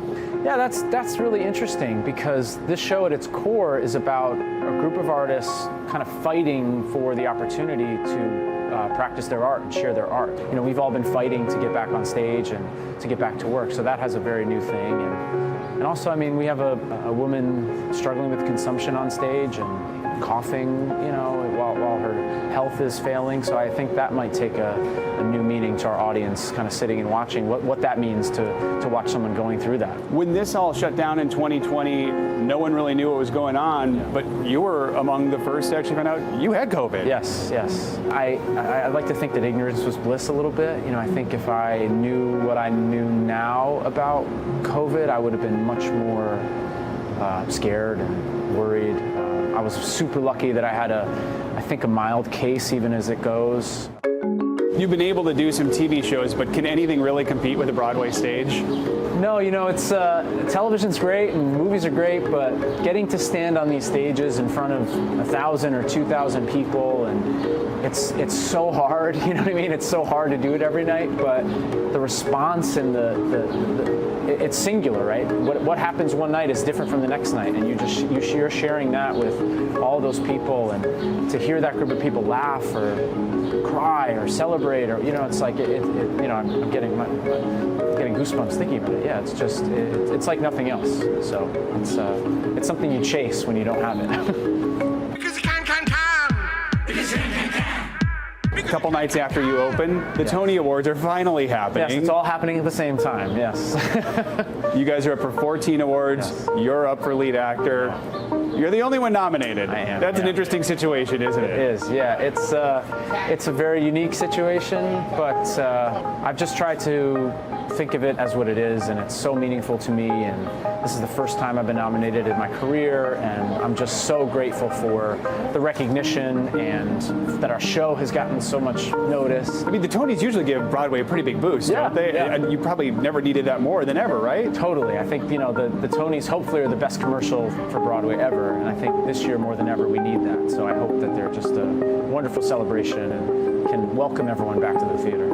I have to ask, with your category, which, you know, some people don't know, you have to get 60% of the vote. Yes, does that that's mean right. There's still a part of you that's a little nervous? No, of course. You know, everyone's been wonderfully gracious in saying early congratulations, and I truly appreciate it. But again, it's like, yes, there's been a vote, and I have to get 60%. But I've also said that's only a D, right? I basically only need a D, so hopefully that works out. But no, it's wonderful.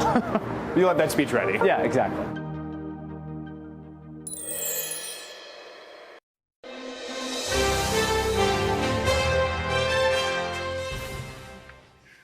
Hello and welcome to Consumer Confidential on Today All Day. I'm NBC News investigative and consumer correspondent Vicki Nguyen. This week, we are sharing insights about the COVID-19 pandemic. We talked to 4 vaccinated people about their breakthrough infections and why they're encouraging others to get vaccinated. Plus, effective ways to stop the spread, including tips on the right way to wear a mask and more details about COVID-19 antibodies. All of that and more coming up on Today All Day. In the headlines, COVID breakthrough infections.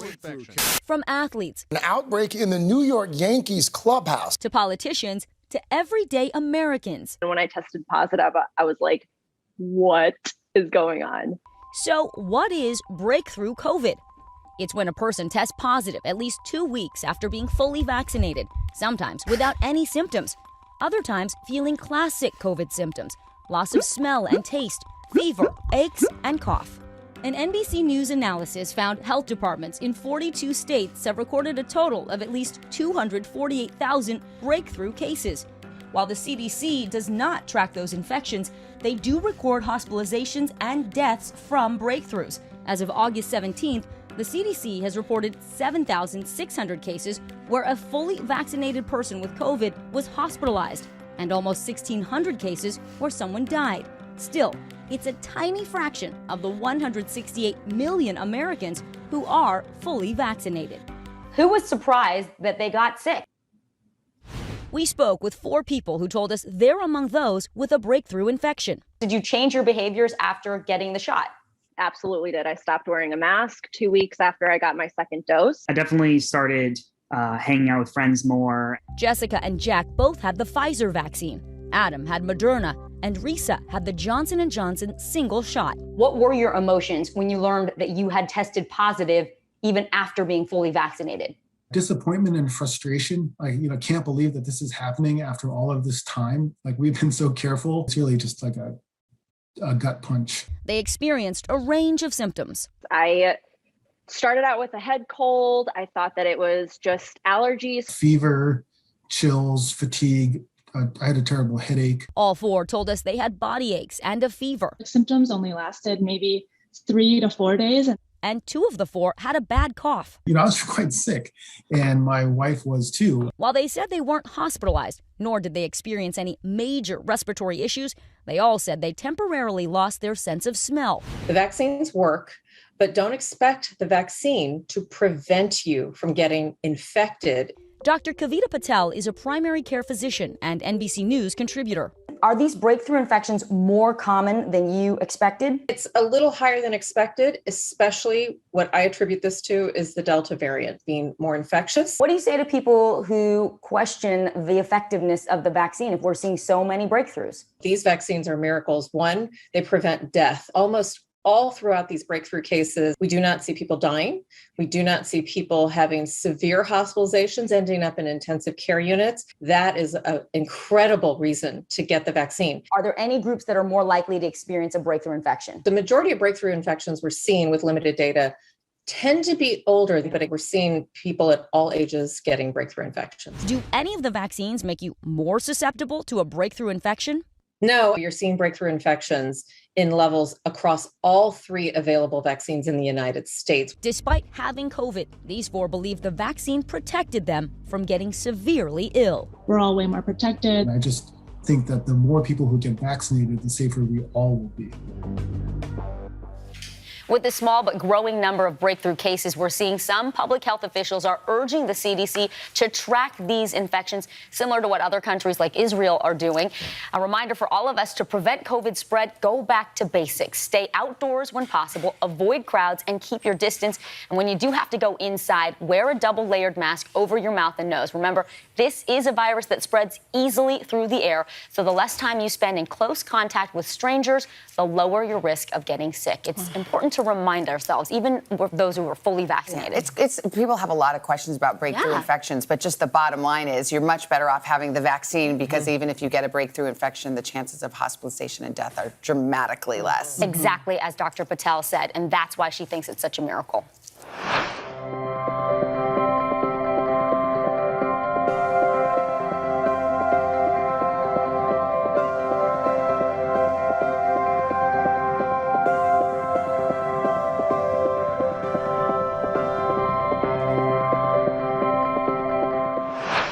But how much of a difference does a mask really make? Well, NBC News investigative and consumer correspondent Vicky Nguyen joins us with an eye-opening look. Hey, Vicky. Hey, good morning, Hoda and Craig. As you know, our coughs and sneezes spray thousands of droplets into the air, and those droplets can carry bacteria and the coronavirus.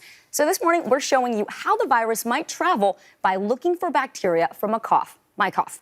Medical experts say it's a valid comparison, and the results, even surprising, our certified microbiologist. It's a dreaded sound sure to turn heads. Coughing or sneezing in the age of corona. I work for Costco and I'm asking this member to put on a mask because that is our company policy. Who can forget this clash? A Costco customer in Colorado refusing to wear a mask. And I'm not doing it because I woke up in a free country. Face coverings are causing some mouth-to-mask showdowns across the country. We're just going to be able to detect bacteria. So we enlisted the help of microbiologist Susan Whittier at Columbia University to show us what masks can actually do when we cough. This isn't going to show me what kind of virus might come out. This is not how you would collect a virus. But what does it tell you? I think it's just a good marker or a good representation of what happens when we cough or, even worse, sneeze, of potential pathogens coming out of our mouth. Whittier points out coronavirus cells won't multiply on a petri dish, but she says the dishes can capture bacteria from my cough. The lab sent over these petri dishes, and I'm going to show you how effective different types of face coverings are. First, I'm going to cough into a petri dish using a cloth mask. Then I'm going to show you what happens with a common surgical mask. And then finally, the N95, which is supposed to be the most effective. These are reserved for healthcare workers, and I have one from when I covered wildfires in California. And of course, I'm gonna show you what happens when I cough without any face covering at all. You're literally just going to hold it about 6 inches away from your mouth. And I should cough how many times? I would say 2 or 3. You're going to be grossed out by what grows on the plates no matter what. Don't worry. Okay. I get to work, coughing away, right into the Petri dishes. That's pretty gross. I labeled each dish and dropped them off for my producer to take straight to the lab. All right. Thank you. After 24 hours in an incubator at body temperature, our first peek. Look, bacteria is already growing on the dish I coughed on without a mask. Nothing yet on the other 3. After 48 hours, more growth on that same dish, but still nothing on the rest of the dishes. And then finally, after 60 hours, 2.5 days after I coughed onto the dishes, a surprise. What was the result after 2.5 days? Well, it was super exciting. I was expecting some growth, and to my surprise, we didn't have growth on any plates when you had any kind of face covering on. So that was great news. The 3 masks, cloth, surgical, and N95, all stopped any bacteria from landing on the Petri dish. But check out the dish I coughed on without a mask. It's covered in bacteria. Look at all that growth. What exactly was that was growing on the Petri dish, and is that normal? So the things that we recovered on the cough plate are normal mouth bacteria. So we had a lot of Streptococcus viridans. We had some staph species, just things that we would normally find in everybody's mouth. Normal. Normal. By comparing all 4 dishes side by side, you can see each mask kept my cough and bacteria from spreading. What did this tell you about the effectiveness of masks? I think across the country, as states reopen, it's going to be more reassuring for people to know that, yeah, I'm wearing a mask because I'm protecting myself and I'm protecting the people around me. And we just want to reiterate, Whittier says it's not possible through a demonstration like this to show how much virus comes out because viruses need living cells. They can't grow on a Petri dish the way bacteria does, but it certainly shows what else is in your cough or sneeze. Yeah. I mean, we know that these N95 masks are supposed to be the most effective, but based on that story, what's the difference between those and a surgical or cloth mask? Everyone was surprised that demonstration essentially showed no difference between the N95, the cloth, and the surgical mask. But when it comes to cloth, researchers have found a couple layers do work better. Silk and cotton were shown to be really effective at blocking particles. And remember, the main purpose of the mask is to protect those around you. But those masks also provide you a degree of protection. Oh, they do. And bandanas, too. People wear those a lot. And it's safe to say that if you have that covering, it certainly blocks a lot. Sure was, Vicki. Thank you for coughing so much for us. Thank you. Anything for the cause.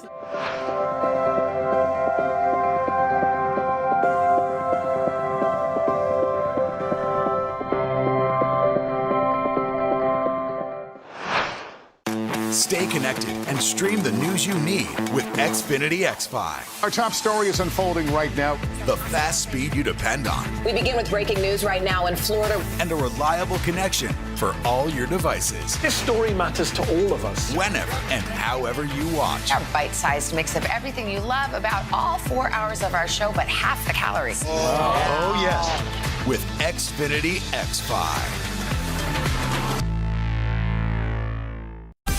Make the most of your day with Today in 30.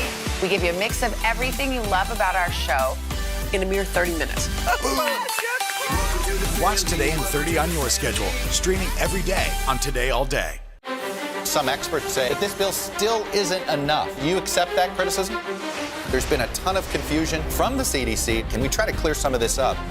Is America safer today with the Taliban in charge of Afghanistan? If it's Sunday, it's Meet the Press. It has been a long year. Yeah, where it's been anything but normal. Well, now there's hope. The COVID vaccines. I know. It's been a little confusing. Like really confusing. So it's more important than ever to make a plan. Visit planyourvaccine.com to find out where and when to get your vaccine. What are you waiting for? Roll up your sleeves and plan your vaccine. Plan your vaccine. Plan your vaccine. People walking around with their masks over their mouth, but not quite over their noses. A new study finds that may defeat the purpose because your nose is a key route of infection, whether you're inhaling or exhaling the virus. From Major League Baseball players to celebrities. Masks have become the must-have accessory of 2020, worn to help slow the spread of COVID-19, according to guidance from the CDC. While face coverings come in a variety of forms, new research suggests there's only one way to wear them effectively. They should cover your mouth and especially your nose. According to a new study by researchers at the University of North Carolina, the cells lining the nose were significantly more likely to become infected with and shed the coronavirus than those lining the throat and lungs, meaning every time an infected person exhales through their nose, they're likely releasing a higher concentration of virus than if exhaling through their mouth. These findings leave no room for the so-called chin strap look. If somebody's wearing their mask, like we've all seen people wear, covering their mouth but not necessarily covering their nose, then they're still getting the majority of that virus in their body out into the environment, which means they can infect other people. So bringing that mask up, covering the nose, is one of the most important steps you can make. It didn't take long to sniff out some uncovered noses while walking the streets of New York City. Did you know you're wearing your mask wrong? No, I didn't. You're supposed to cover your nose and your mouth. How hard is it to wear a mask over your nose and mouth? It's hard, especially I have to wear my mask. I work all day. I'm not going to be wearing it outside. I can't breathe. Do you mind telling me why you're wearing yours not over your nose? Because it's hot. How come you don't have your nose covered? My nose is covered. Okay, now it is. Aside from covering your nose and mouth correctly, mask material matters. A Florida Atlantic University study showed bandanas allowed cough droplets to fly 3 feet, while fitted cloth masks stopped them at 2.5 inches. And if you're making a mask, this newly published study says double the layers. 2 layers or more is what you need in a homemade mask. And the CDC says homemade cloth masks work well. The more layers you have, the better, 2 being the minimum. And here is an example of 2 layers of fabric, and this mask actually has a pocket for a filter. You can literally put a coffee filter inside, or you can find a paper filter online. Remember, the mask really should fit snugly over your nose and your mouth, and also, okay, this is, hello.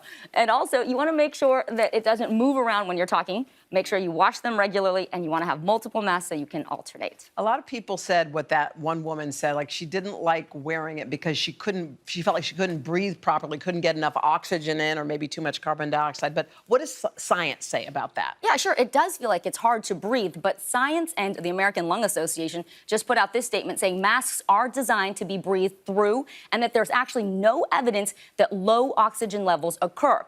Now, they did say if you have lung conditions, using a medical N95 mask could cause some carbon dioxide buildup in your body, but that's only if you have a medical condition. And remember, those N95 masks are only to be worn if you are a medical worker. And by the way, check out this emergency medicine doctor in Dublin, Ireland.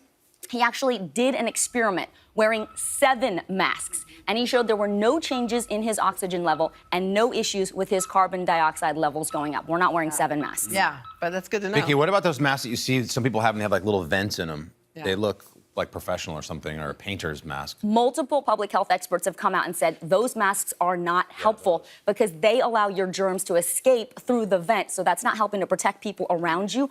Those masks, Carson, were designed to make it easier for people to breathe if they're painting or doing woodworking. Okay. So they don't breathe in the dust and they can breathe out. They're not recommended for preventing the That's good spread. to know, because I saw some and I'm like, oh, that guy got the good Yeah, they stuff. look more official. Yeah, it does. Now, what kids may be going back to school in some places, what masks should they have? Yes. So this is a new thing. The CDC is really saying, in addition to the crayons, the pencils, the notebooks, you really should have the cloth masks on those back-to-school supply lists. Several, because, you know, kids lose things.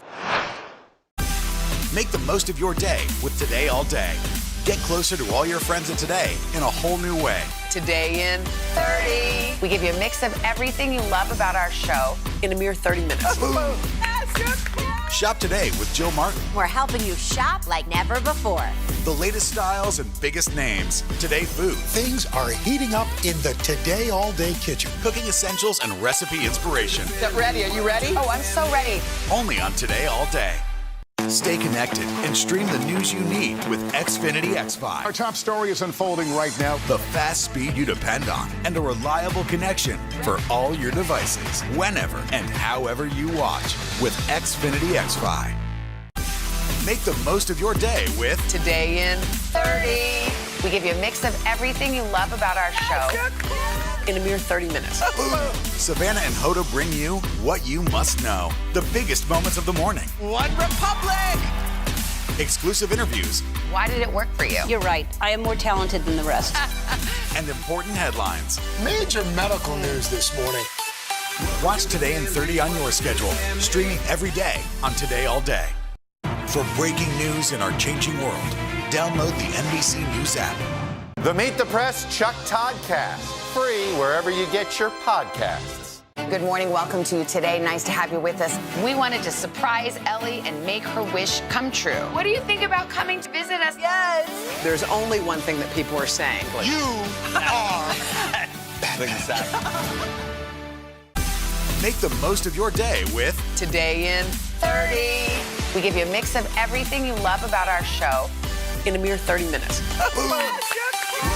Watch Today in 30 on your schedule. Streaming every day on Today All Day. For breaking news in our changing world, download the NBC News app. The President of the United States is in the hospital. the nation and the world reacting to that breaking news. The country was riveted. President Trump airlifted to Walter Reed Hospital after being diagnosed with COVID-19. 3 days later, out of the hospital and touting his treatment, he received monoclonal antibodies. They gave me Regeneron, and it was like unbelievable. Regeneron and Lilly, two companies now granted the FDA's emergency use authorization for their monoclonal antibody treatments. But the Goldhair family in Arizona says more people need to know it exists. I know it saved me, and it saved my son. Maureen and her son Keith say it was that treatment that helped them recover from COVID-19. But they say it was hard to find. In their opinion, valuable time wasted that may have cost Maureen's husband, Cy, his life. If the doctor had had the knowledge that this infusion was available, it might have stopped the progression of the COVID, which eventually took him. Now, HHS is working with hospitals and clinics to set up infusion centers nationwide, even launching this locator website to help people find treatment.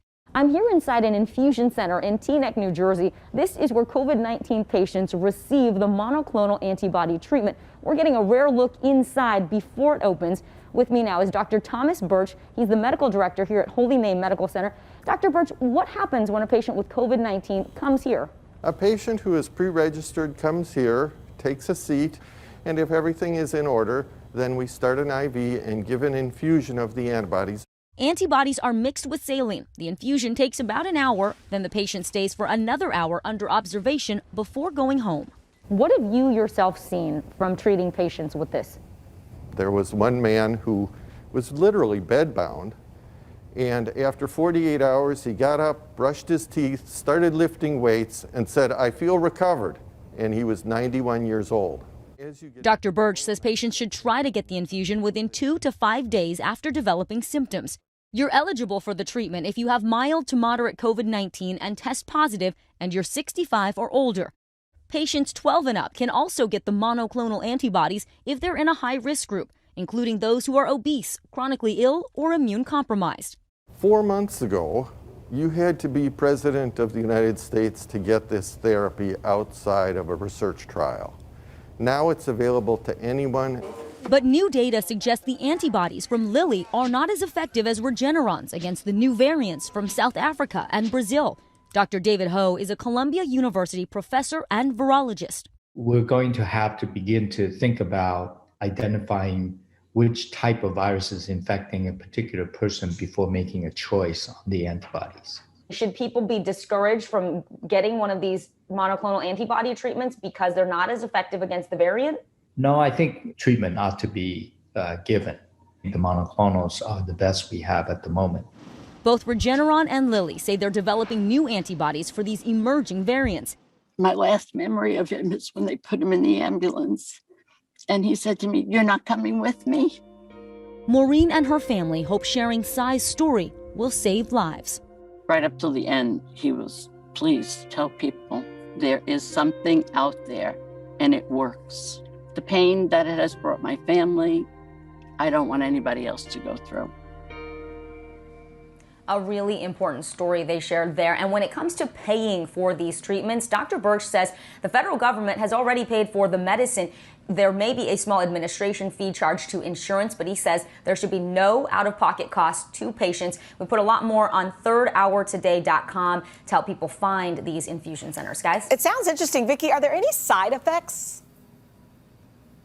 Yeah, the FDA says mild, similar to what you might get from antibiotics. So we're talking fever, chills. That's why they monitor people for a full hour after they receive the infusion treatment. Hey, Vicki, real quickly, could I just ask, how widespread of availability is there out there for this? I mean, is it that easy to find?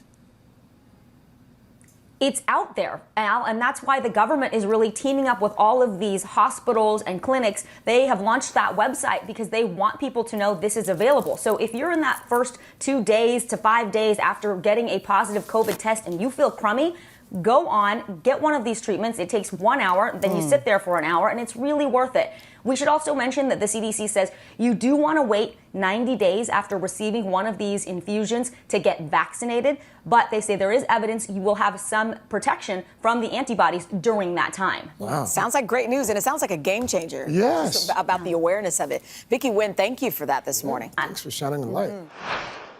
For breaking news in our changing world, download the NBC News app. It has been a long year. Yeah, where it's been anything but normal. Well, now there's hope. The COVID vaccines. I know. It's been a little confusing. Like really confusing. So it's more important than ever to make a plan. Visit planyourvaccine.com to find out where and when to get your vaccine. What are you waiting for? Roll up your sleeves and plan your vaccine. Plan your vaccine. Plan your vaccine. Make the most of your day with Today All Day. Get closer to all your friends at Today in a whole new way. Today in 30. We give you a mix of everything you love about our show in a mere 30 minutes. Shop today with Jill Martin. We're helping you shop like never before. The latest styles and biggest names. Today food. Things are heating up in the Today All Day kitchen. Cooking essentials and recipe inspiration. Get ready. Are you ready? Oh, I'm so ready. Only on Today All Day. Stay connected and stream the news you need with Xfinity X5. Our top story is unfolding right now. The fast speed you depend on and a reliable connection for all your devices, whenever and however you watch with Xfinity X5. Today is now a podcast available every morning. Listen wherever you get your podcasts. For breaking news in our changing world, download the NBC News app. This morning, Reuters reporting new plans for a nationwide study of more than 300,000 Americans to try and track the spread of the coronavirus. The CDC will test samples from blood donors in 25 cities, looking for antibodies, which are created by the immune system after it fights off the virus. About to take the antibody testing. We first gave you an inside look at what it's like to take an antibody test last month. There's a huge line outside. 3 NBC News producers, David, Michelle, and Lauren, all had different symptoms of COVID-19 over the last 3 months. Cough, fever, body aches, even nausea and loss of smell. But they never got a diagnostic test. If it's positive, it could mean I had the coronavirus back in March. So they volunteered to take an antibody test after they recovered. The results, Michelle and Lauren positive, David negative. But with more than 150 of these tests now on the market, many not authorized by the FDA, health officials have sounded the alarm on their accuracy. So our producers volunteered to roll up their sleeves again to see how the tests compare. Let's see what Quest Laboratories finds in my blood. They offer direct-to-consumer antibody testing. Simply sign up online and make an appointment with the lab. You just sign up on your own. You don't even need to go see a doctor. Then they used telemedicine. So I had heard today that you guys were now going to be doing antibody tests. This time, the producers had a 5-minute video visit with the doctor online who ordered the test through LabCorp. Last, they went to Mount Sinai Hospital in New York. Let's head on in. Which developed its own test, available for healthcare workers, first responders, and people like our producers interested in donating their plasma for research. So we'll see if these test results are similar to the other ones. All of the tests involved a blood draw, and the results back in about 24 hours. For all 4 tests, the results were consistent. Lauren and Michelle positive, David negative. What do you take away from that? The fact that our producers took 4 different antibody tests and got the same results each and every time. Yeah, that's great. I think that hopefully over time we'll see which of these tests perform the best. There are a few that are FDA authorized under emergency use authorizations to be able to be used, and those tend to be more reliable, up to 100% reliability. Before taking any antibody test, check the FDA's website to see which ones are authorized, and make sure you ask the lab or doctor which one they use before you go. Is there anything someone should do differently if they know that they developed the antibody for this virus? We're really recommending that people proceed with caution, continue all the recommended things that everybody needs to do right now. Wear a mask, wash your hands, clean your surfaces. It's ideal to take an antibody test 3 to 4 weeks after feeling symptoms. While you're sick is a different test, now becoming more widely available. It's diagnostic. You take that test before or during symptoms. Some newer versions use saliva samples. The reliability of the diagnostic test depends on which test you're getting. The FDA says molecular or PCR tests are the most reliable and can take up to a week for results. Also, a new type of diagnostic test called an antigen test can diagnose COVID-19 in less than an hour. The FDA approved it for emergency use, but also warns it may not be accurate every time. It still can have false negatives, which means that they tell you you're negative when in fact you actually have the disease, and that's one of the concerning things. Because you could be spreading it to others unknowingly. Exactly. Welcome to Today All Day. All day? Today all day. All day. This is a long way of asking who's your favorite character you've ever played? The unicorn. The unicorn. You gotta have the unicorn. What is she right there? That's why you're saying all these nice things? Yeah, she gave me the look. Sorry to disturb your day. Everyone's mad at you, Willie. Better make this fast. I don't want the wrath of Luna. When I see you, I always think, I wonder what his quote would be. Give us 6 minutes and we'll ask as many questions as we can. Welcome to Cold Cuts. Cold Cut. Cold Cut. My buddy Cal cooking with me. Dads don't babysit. It's called parenting. What was the first book you remember loving? Heart Smart Today with simple exercises to strengthen your heart. Make the most of your beach days. It's all about the tracksuit now. How good do they look? I now pronounce you husband and wife. Kiss the bride. This morning, a story of people helping people. You've received tons of letters from people who have been inspired. Let's do the weather out. Okay. All you gotta do is say, it's cold, it's warm, it's raining, it's snowing. That's it. One of our most favorite franchises ever, Ambush Makeovers. Okay. Look at it. It doesn't look so good. No, it doesn't look good. Will you judge us in a cook-off? I will, and you guys will definitely win something. Today, all day. All day? All day. Welcome to Today, all day. These are places we may not be able to visit for a while. Come with us as we take you there, into our incredible world. Woo!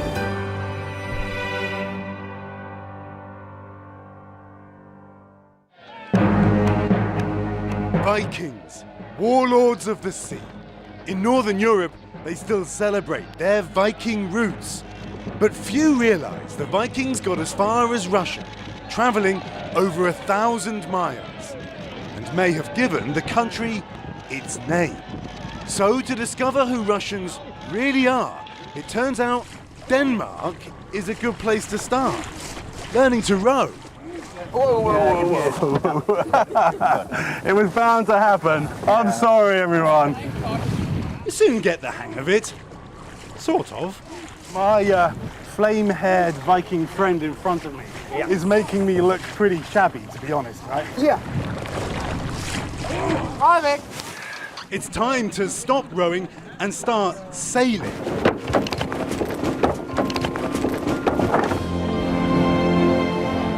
A 1,000 years ago, Viking warships like the Sea Stallion sailed the Atlantic to America, and they went east too, reaching as far as what's now called Russia, in search of furs and treasure, and they became known as the Rus. These people living there was called Rus. That part lived on into the word that we have for the country, Russia, Rusland today. Some people think that Rus means the people who are rowing. They reached what is today one of Russia's most famous cities, St. Petersburg.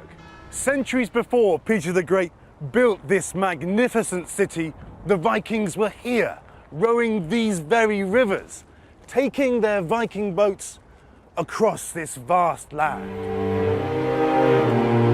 Russia, the largest country in the world, with immense areas of some of the most inhospitable terrain on Earth, populated by the hardiest people. Churchill once described this country as a riddle wrapped in a mystery, inside an enigma, but perhaps St. Petersburg holds the key. What began as a Viking trading post became one of the most beautiful cities in the world. And at its center, the Winter Palace, the jewel in the crown of the empire. For 400 years, this was home to the Romanov Tsars, the Russian royal family. And here, 100 years ago, lived a figure who perhaps symbolizes another aspect of the Russian psyche, their idiosyncrasy. Gregory Rasputin, a monk from Siberia, was said to have healing powers.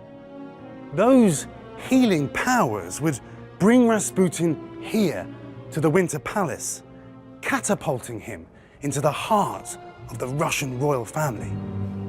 But he brought into this gilded world scandal and controversy, and ultimately Rasputin would bring tragedy to the throne of Russia. Rasputin's dangerous influence over the Tsars ended with his murder in the winter of 1916. Just 1 year later, the Romanov dynasty fell, swept away by the communist Russian Revolution.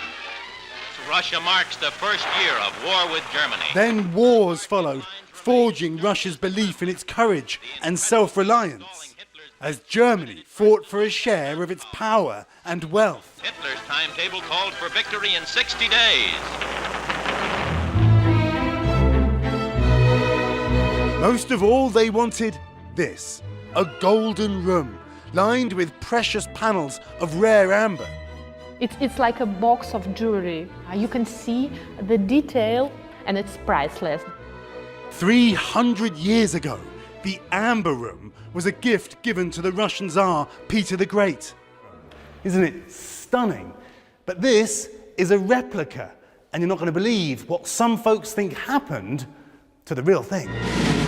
During World War II, the Nazis ripped the Amber Room from the palace walls, 6 tons of it, packed in 27 crates. Treasure hunters have been searching for this lost prize ever since. Now we're on the trail too, traveling west to Germany to meet a team who think they may have found the final resting place of the Amber Room. Even the way it was transported is a mystery. Perhaps by road, most likely by train. It was last seen at a castle under Nazi control in nearby Königsberg, where some say it was destroyed in a fire in 1944. But was it? Here is Königsberg. In Germany, huddled around a map from the 1940s, these modern treasure hunters believe the Amber Room was moved again. From here to here to here. We think where we are now. And now they are searching for it in one of 170 underground bunkers beneath their hometown. This one under a school. Okay, here we go. All right. Narrow, dirty, wet.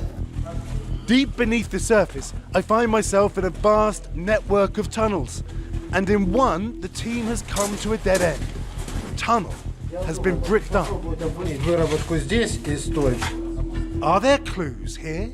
Gas mask. Yeah. It's risky work. A bomb factory was nearby. This is like thick mud. Above ground, behind this corroded gate, you can still see the remains of it. Back in World War II, Nazi leader Erich Koch, the man in charge of the Amber Room, was good friends with the factory's owner. Our team suspect he hid the treasure in his hometown. Somewhere here, 30 meters underground. 27 boxes of amber treasure. How would it get down here? This may give a clue. You can see there was a staircase here. Something big easily could have been brought down. If they find amber like this, the guys say they know they'll have to declare it. The Berlin government will say, hand it over. That's Russian property. Das ist russisches Eigentum. But 3% vom Wert. 3%. 3%. You'll get 3%, you think, if you find the amber room. Even 3% of the amber room is a lot of money. Incredible to think that maybe, just maybe, in there is buried treasure.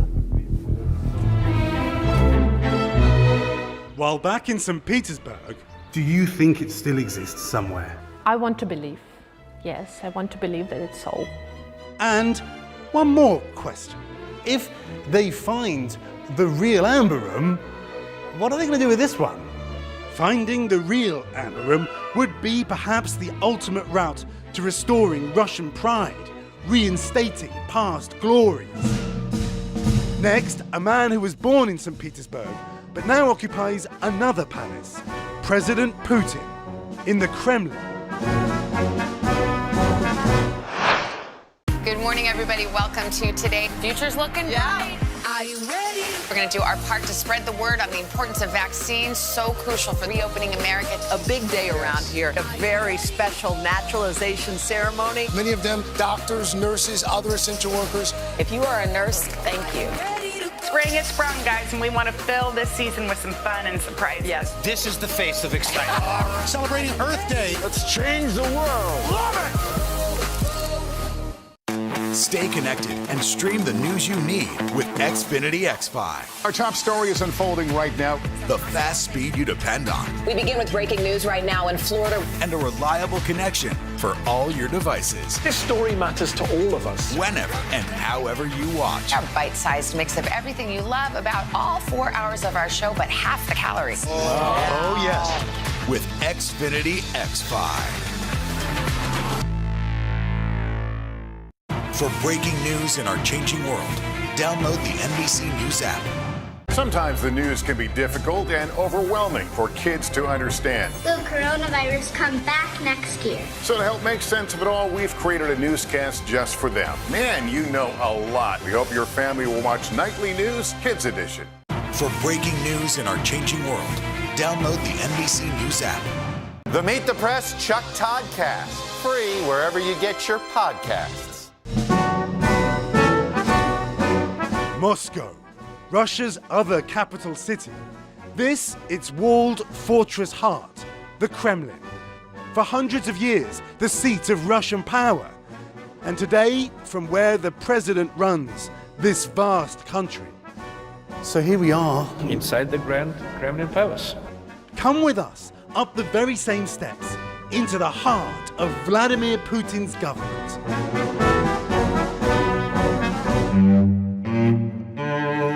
Around every corner, breathtaking splendor, a monument to Russia's imperial past. And you see the names of the brave all down these walls. The Kremlin has been inhabited since before the birth of Christ, but began to take shape in the 15th century. We're entering the medieval Russia through golden doors. Right up in that corner there is a little window. Well, that was for the Tsar's wife. She normally did not take part in the ceremonies, but she could watch. Inside the Grand Palace, it takes 3,000 light bulbs to illuminate one room. And just imagine how it would feel to sit on one of these golden thrones. The Kremlin is one of the most opulent palaces in the world, the home of royal dynasties stretching back to the Middle Ages. Its walls have seen triumph and tragedy, a fortress of power and faith so strong there are 3 cathedrals in the courtyard. Well, actually all the life of the Tsars passed here. Here they got crowned in the beginning of their rule. Here they prayed, this was their home church. And here they got buried. Amazingly, even in times of turmoil and revolution, the churches were not destroyed. There is still so much gold leaf on one that it's a World Heritage Site. In fact, within the impregnable walls of the Kremlin is a treasure house of the staggering wealth and riches of the Tsars. These are the fabulous Fabergé eggs. Only 50 imperial eggs were ever made. Unbelievably, even after years of revolution and turmoil, 42 still survive. These are incredible. Given by the Tsar to his family on Easter, every egg had a gift inside it, intricately detailed, like this statue. The wife of the emperor could see her husband actually sitting on a horse inside a small egg. Some feature portraits of Russia's last royals, the Romanovs. The eggs are worth millions, each a miniature monument to Russia's past. This egg actually is a clock. So we've got 2:05. I'm not sure it has been wound up properly. And then there are the diamonds. Now this is a symbol of Russian power. This crown was made specially for Catherine the Great. She was a woman and she liked diamonds. That's an answer that has continued through the centuries. I have to tell you, I am so grateful that my wife isn't here. Yes. I would never be able to buy her a present again. Earrings so heavy they had to be looped over the ears. Jewels so precious they're impossible to value. The treasures of the Kremlin, a sparkling expression of Russia's great wealth, and a reminder that for centuries, Russians have loved their bling. Outside in the courtyard, there are treasures too, and these ones are alive. Hello. Once the sport of Tsars, falconry is still practiced here. No TV crew outside of Russia has ever been given the chance to do this. You can just imagine Tsars holding a bird just like this in exactly these surroundings. And they are just majestic, aren't they? And throughout Russia's turbulent history, many leaders roamed these courtyards. Stalin closed this area to the public. He wanted to walk in peace. It's a relatively quiet place right in the middle of the city. Joseph Stalin walked here. Yes. On this very path. Yes. During communism, the Kremlin remained the heart of government. Successive Soviet leaders ruling from behind these massive Kremlin walls that few could penetrate. An unknowable, mysterious place. The history, the riches, the splendor, and the power of a nation that survived conquests and plunder, still at the center of global politics today. The work of government continues. President Putin walks this very corridor. President Putin's private residence. I'm just gonna... Had to give it a go. It has been a long year. Yeah, where it's been anything but normal. Well, now there's hope. The COVID vaccines. I know. It's been a little confusing. Like really confusing. So it's more important than ever to make a plan. Visit planyourvaccine.com to find out where and when to get your vaccine. What are you waiting for?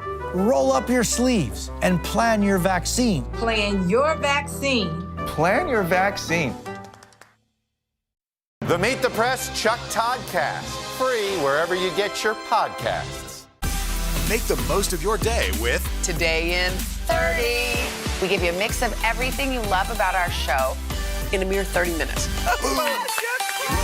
Watch Today in 30 on your schedule. Streaming every day on Today All Day. The Meet the Press Chuck Toddcast. Free wherever you get your podcasts. Stay connected and stream the news you need with Xfinity X5. Our top story is unfolding right now. The fast speed you depend on. We begin with breaking news right now in Florida. And a reliable connection for all your devices. This story matters to all of us. Whenever and however you watch. Our bite-sized mix of everything you love about all 4 hours of our show, but half the calories. Oh, yes. With Xfinity X5. Good morning. Welcome to you today. Nice to have you with us. We wanted to surprise Ellie and make her wish come true. What do you think about coming to visit us? Yes. There's only one thing that people are saying. You are exactly. For breaking news in our changing world, download the NBC News app. Some experts say that this bill still isn't enough. You accept that criticism? There's been a ton of confusion from the CDC. Can we try to clear some of this up? Is America safer today with the Taliban in charge of Afghanistan? If it's Sunday, it's Meet the Press. Our first stop on the Frankenstein Trail, Switzerland, and the spectacular setting of Lake Geneva. It was here 200 years ago at the Villa Diodati, one rainy night that teenager Mary Shelley dreamed up her tale of terror. It tells of how Victor Frankenstein, using dead bodies stolen from graveyards, created a man. It's alive. And brought it back to life. It's alive! It's alive! And Frankenstein, it seems, like Dracula, may have had a ring of truth. Because shortly before Mary Shelley wrote her book, she had been travelling through Germany, where a remote village has a dark history. Can anyone tell me the way to Castle Frankenstein?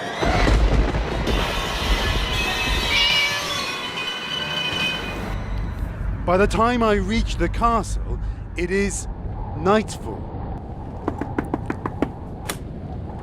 Ja, can I come in? Welcome to Castle Frankenstein. Walter Sheeler has spent 30 years researching this decaying castle. This is the area Mary Shelley looked around. She was here. It was once home to a noble family. So these are the Frankensteins. These are the Frankenstein families, and these are their tombstones you see here. And one of them was a real-life mad scientist. So this is him. This is Johann Conrad Dippel von Frankenstein. He's the real father of the monster. This is the guy that Mary Shelley was writing about. This is the guy from whom Mary Shelley knew the story of the monster. The real Frankenstein. The real Frankenstein. This Frankenstein experimented on bodies dug up from a nearby cemetery. He made his experiments with the parts of the bodies and with electricity.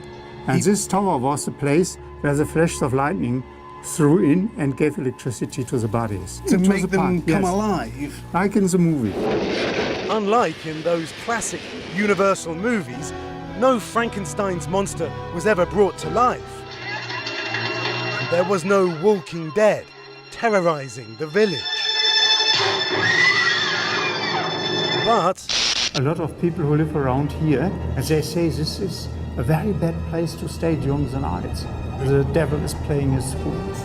I don't know, I've never seen him. You've never seen the devil? No, never. I'm glad I'm with you. Yeah, maybe I'm the devil for them. Good night, my friend.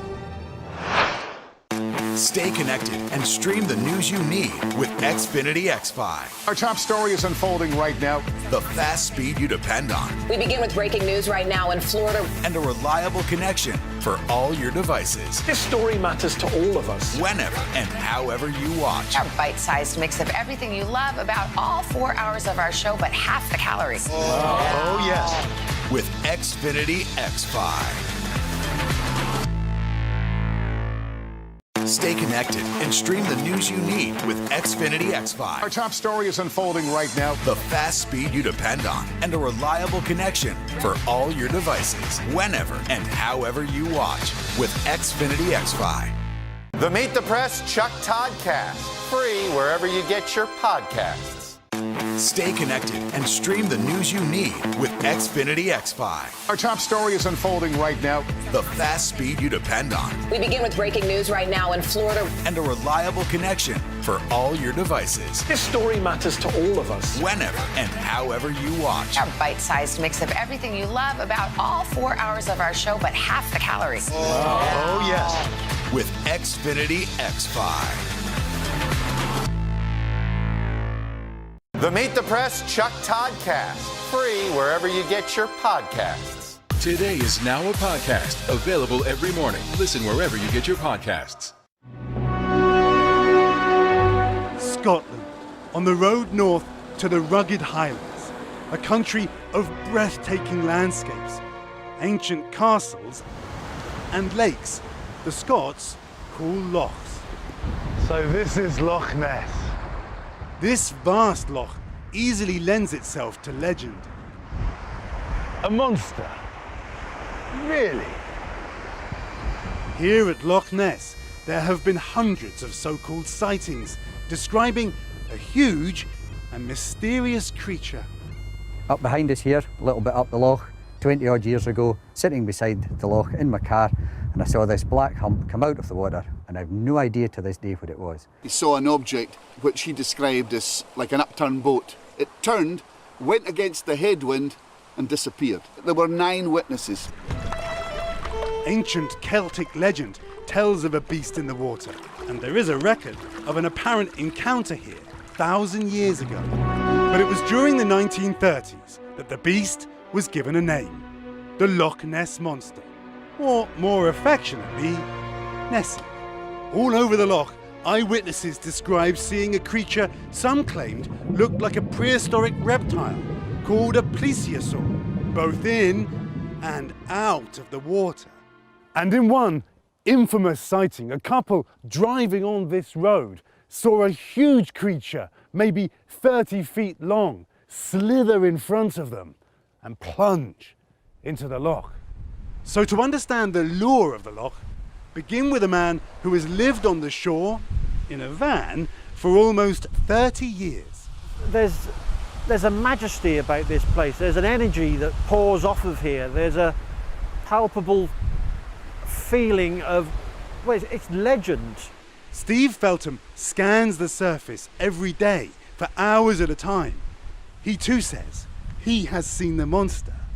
It was like a torpedo going through the water, the size of a car going through there. But does Steve think Nessie is a plesiosaur? Nessie could still turn out to be a dinosaur, but at the moment I see it more likely to turn out to be something like a Wels catfish. It's the biggest freshwater fish in the world.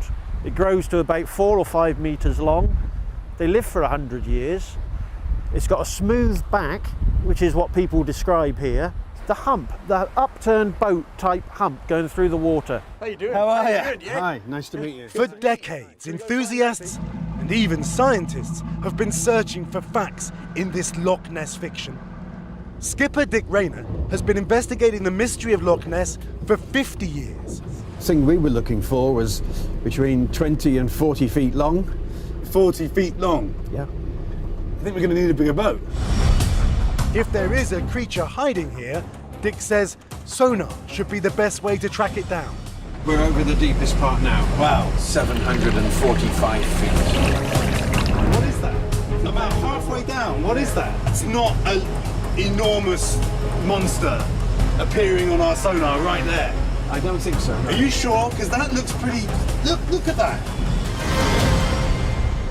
Over the years, teams of Nessie hunters have used sonar and submarines to search the dark waters of Loch Ness. But the only monster they ever found was this 30-foot Nessie movie prop that sank 50 years ago.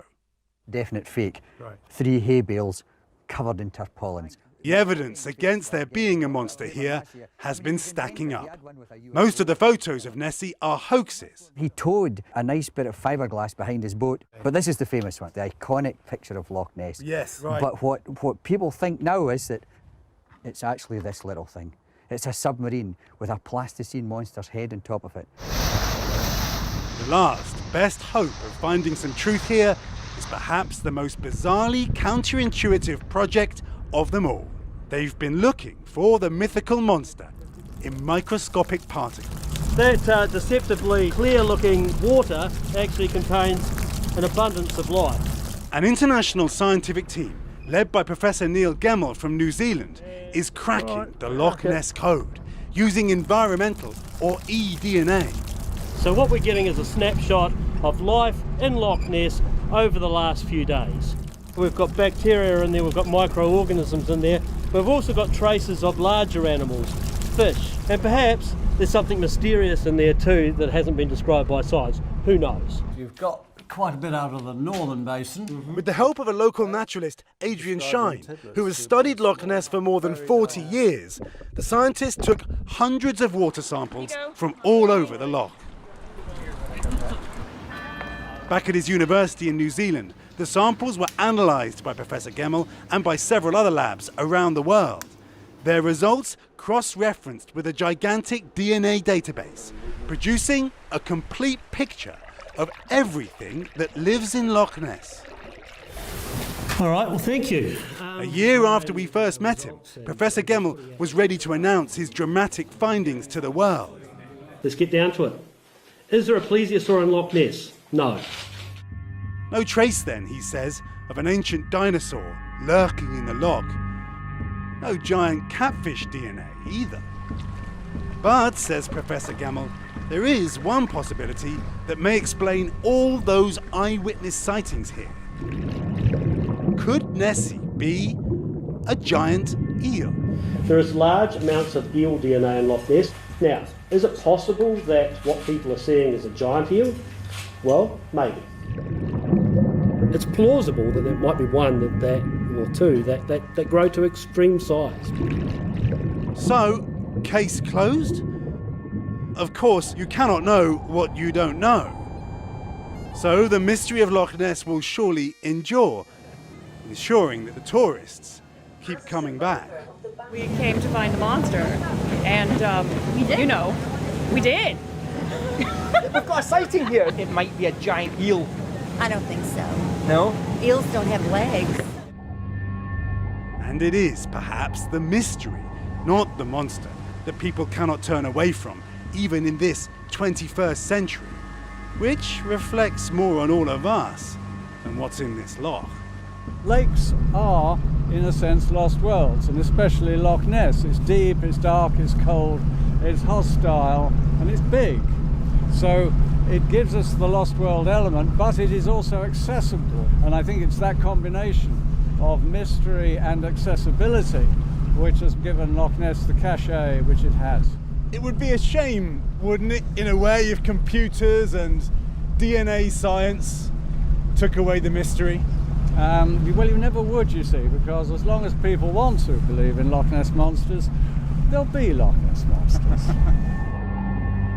When you are here at dusk, looking out over these dark waters, it's easy to understand why people once feared something lurking beneath. And maybe, even today, we need to believe in monsters and evil so we get to be the good guys. Or perhaps we just like to be scared.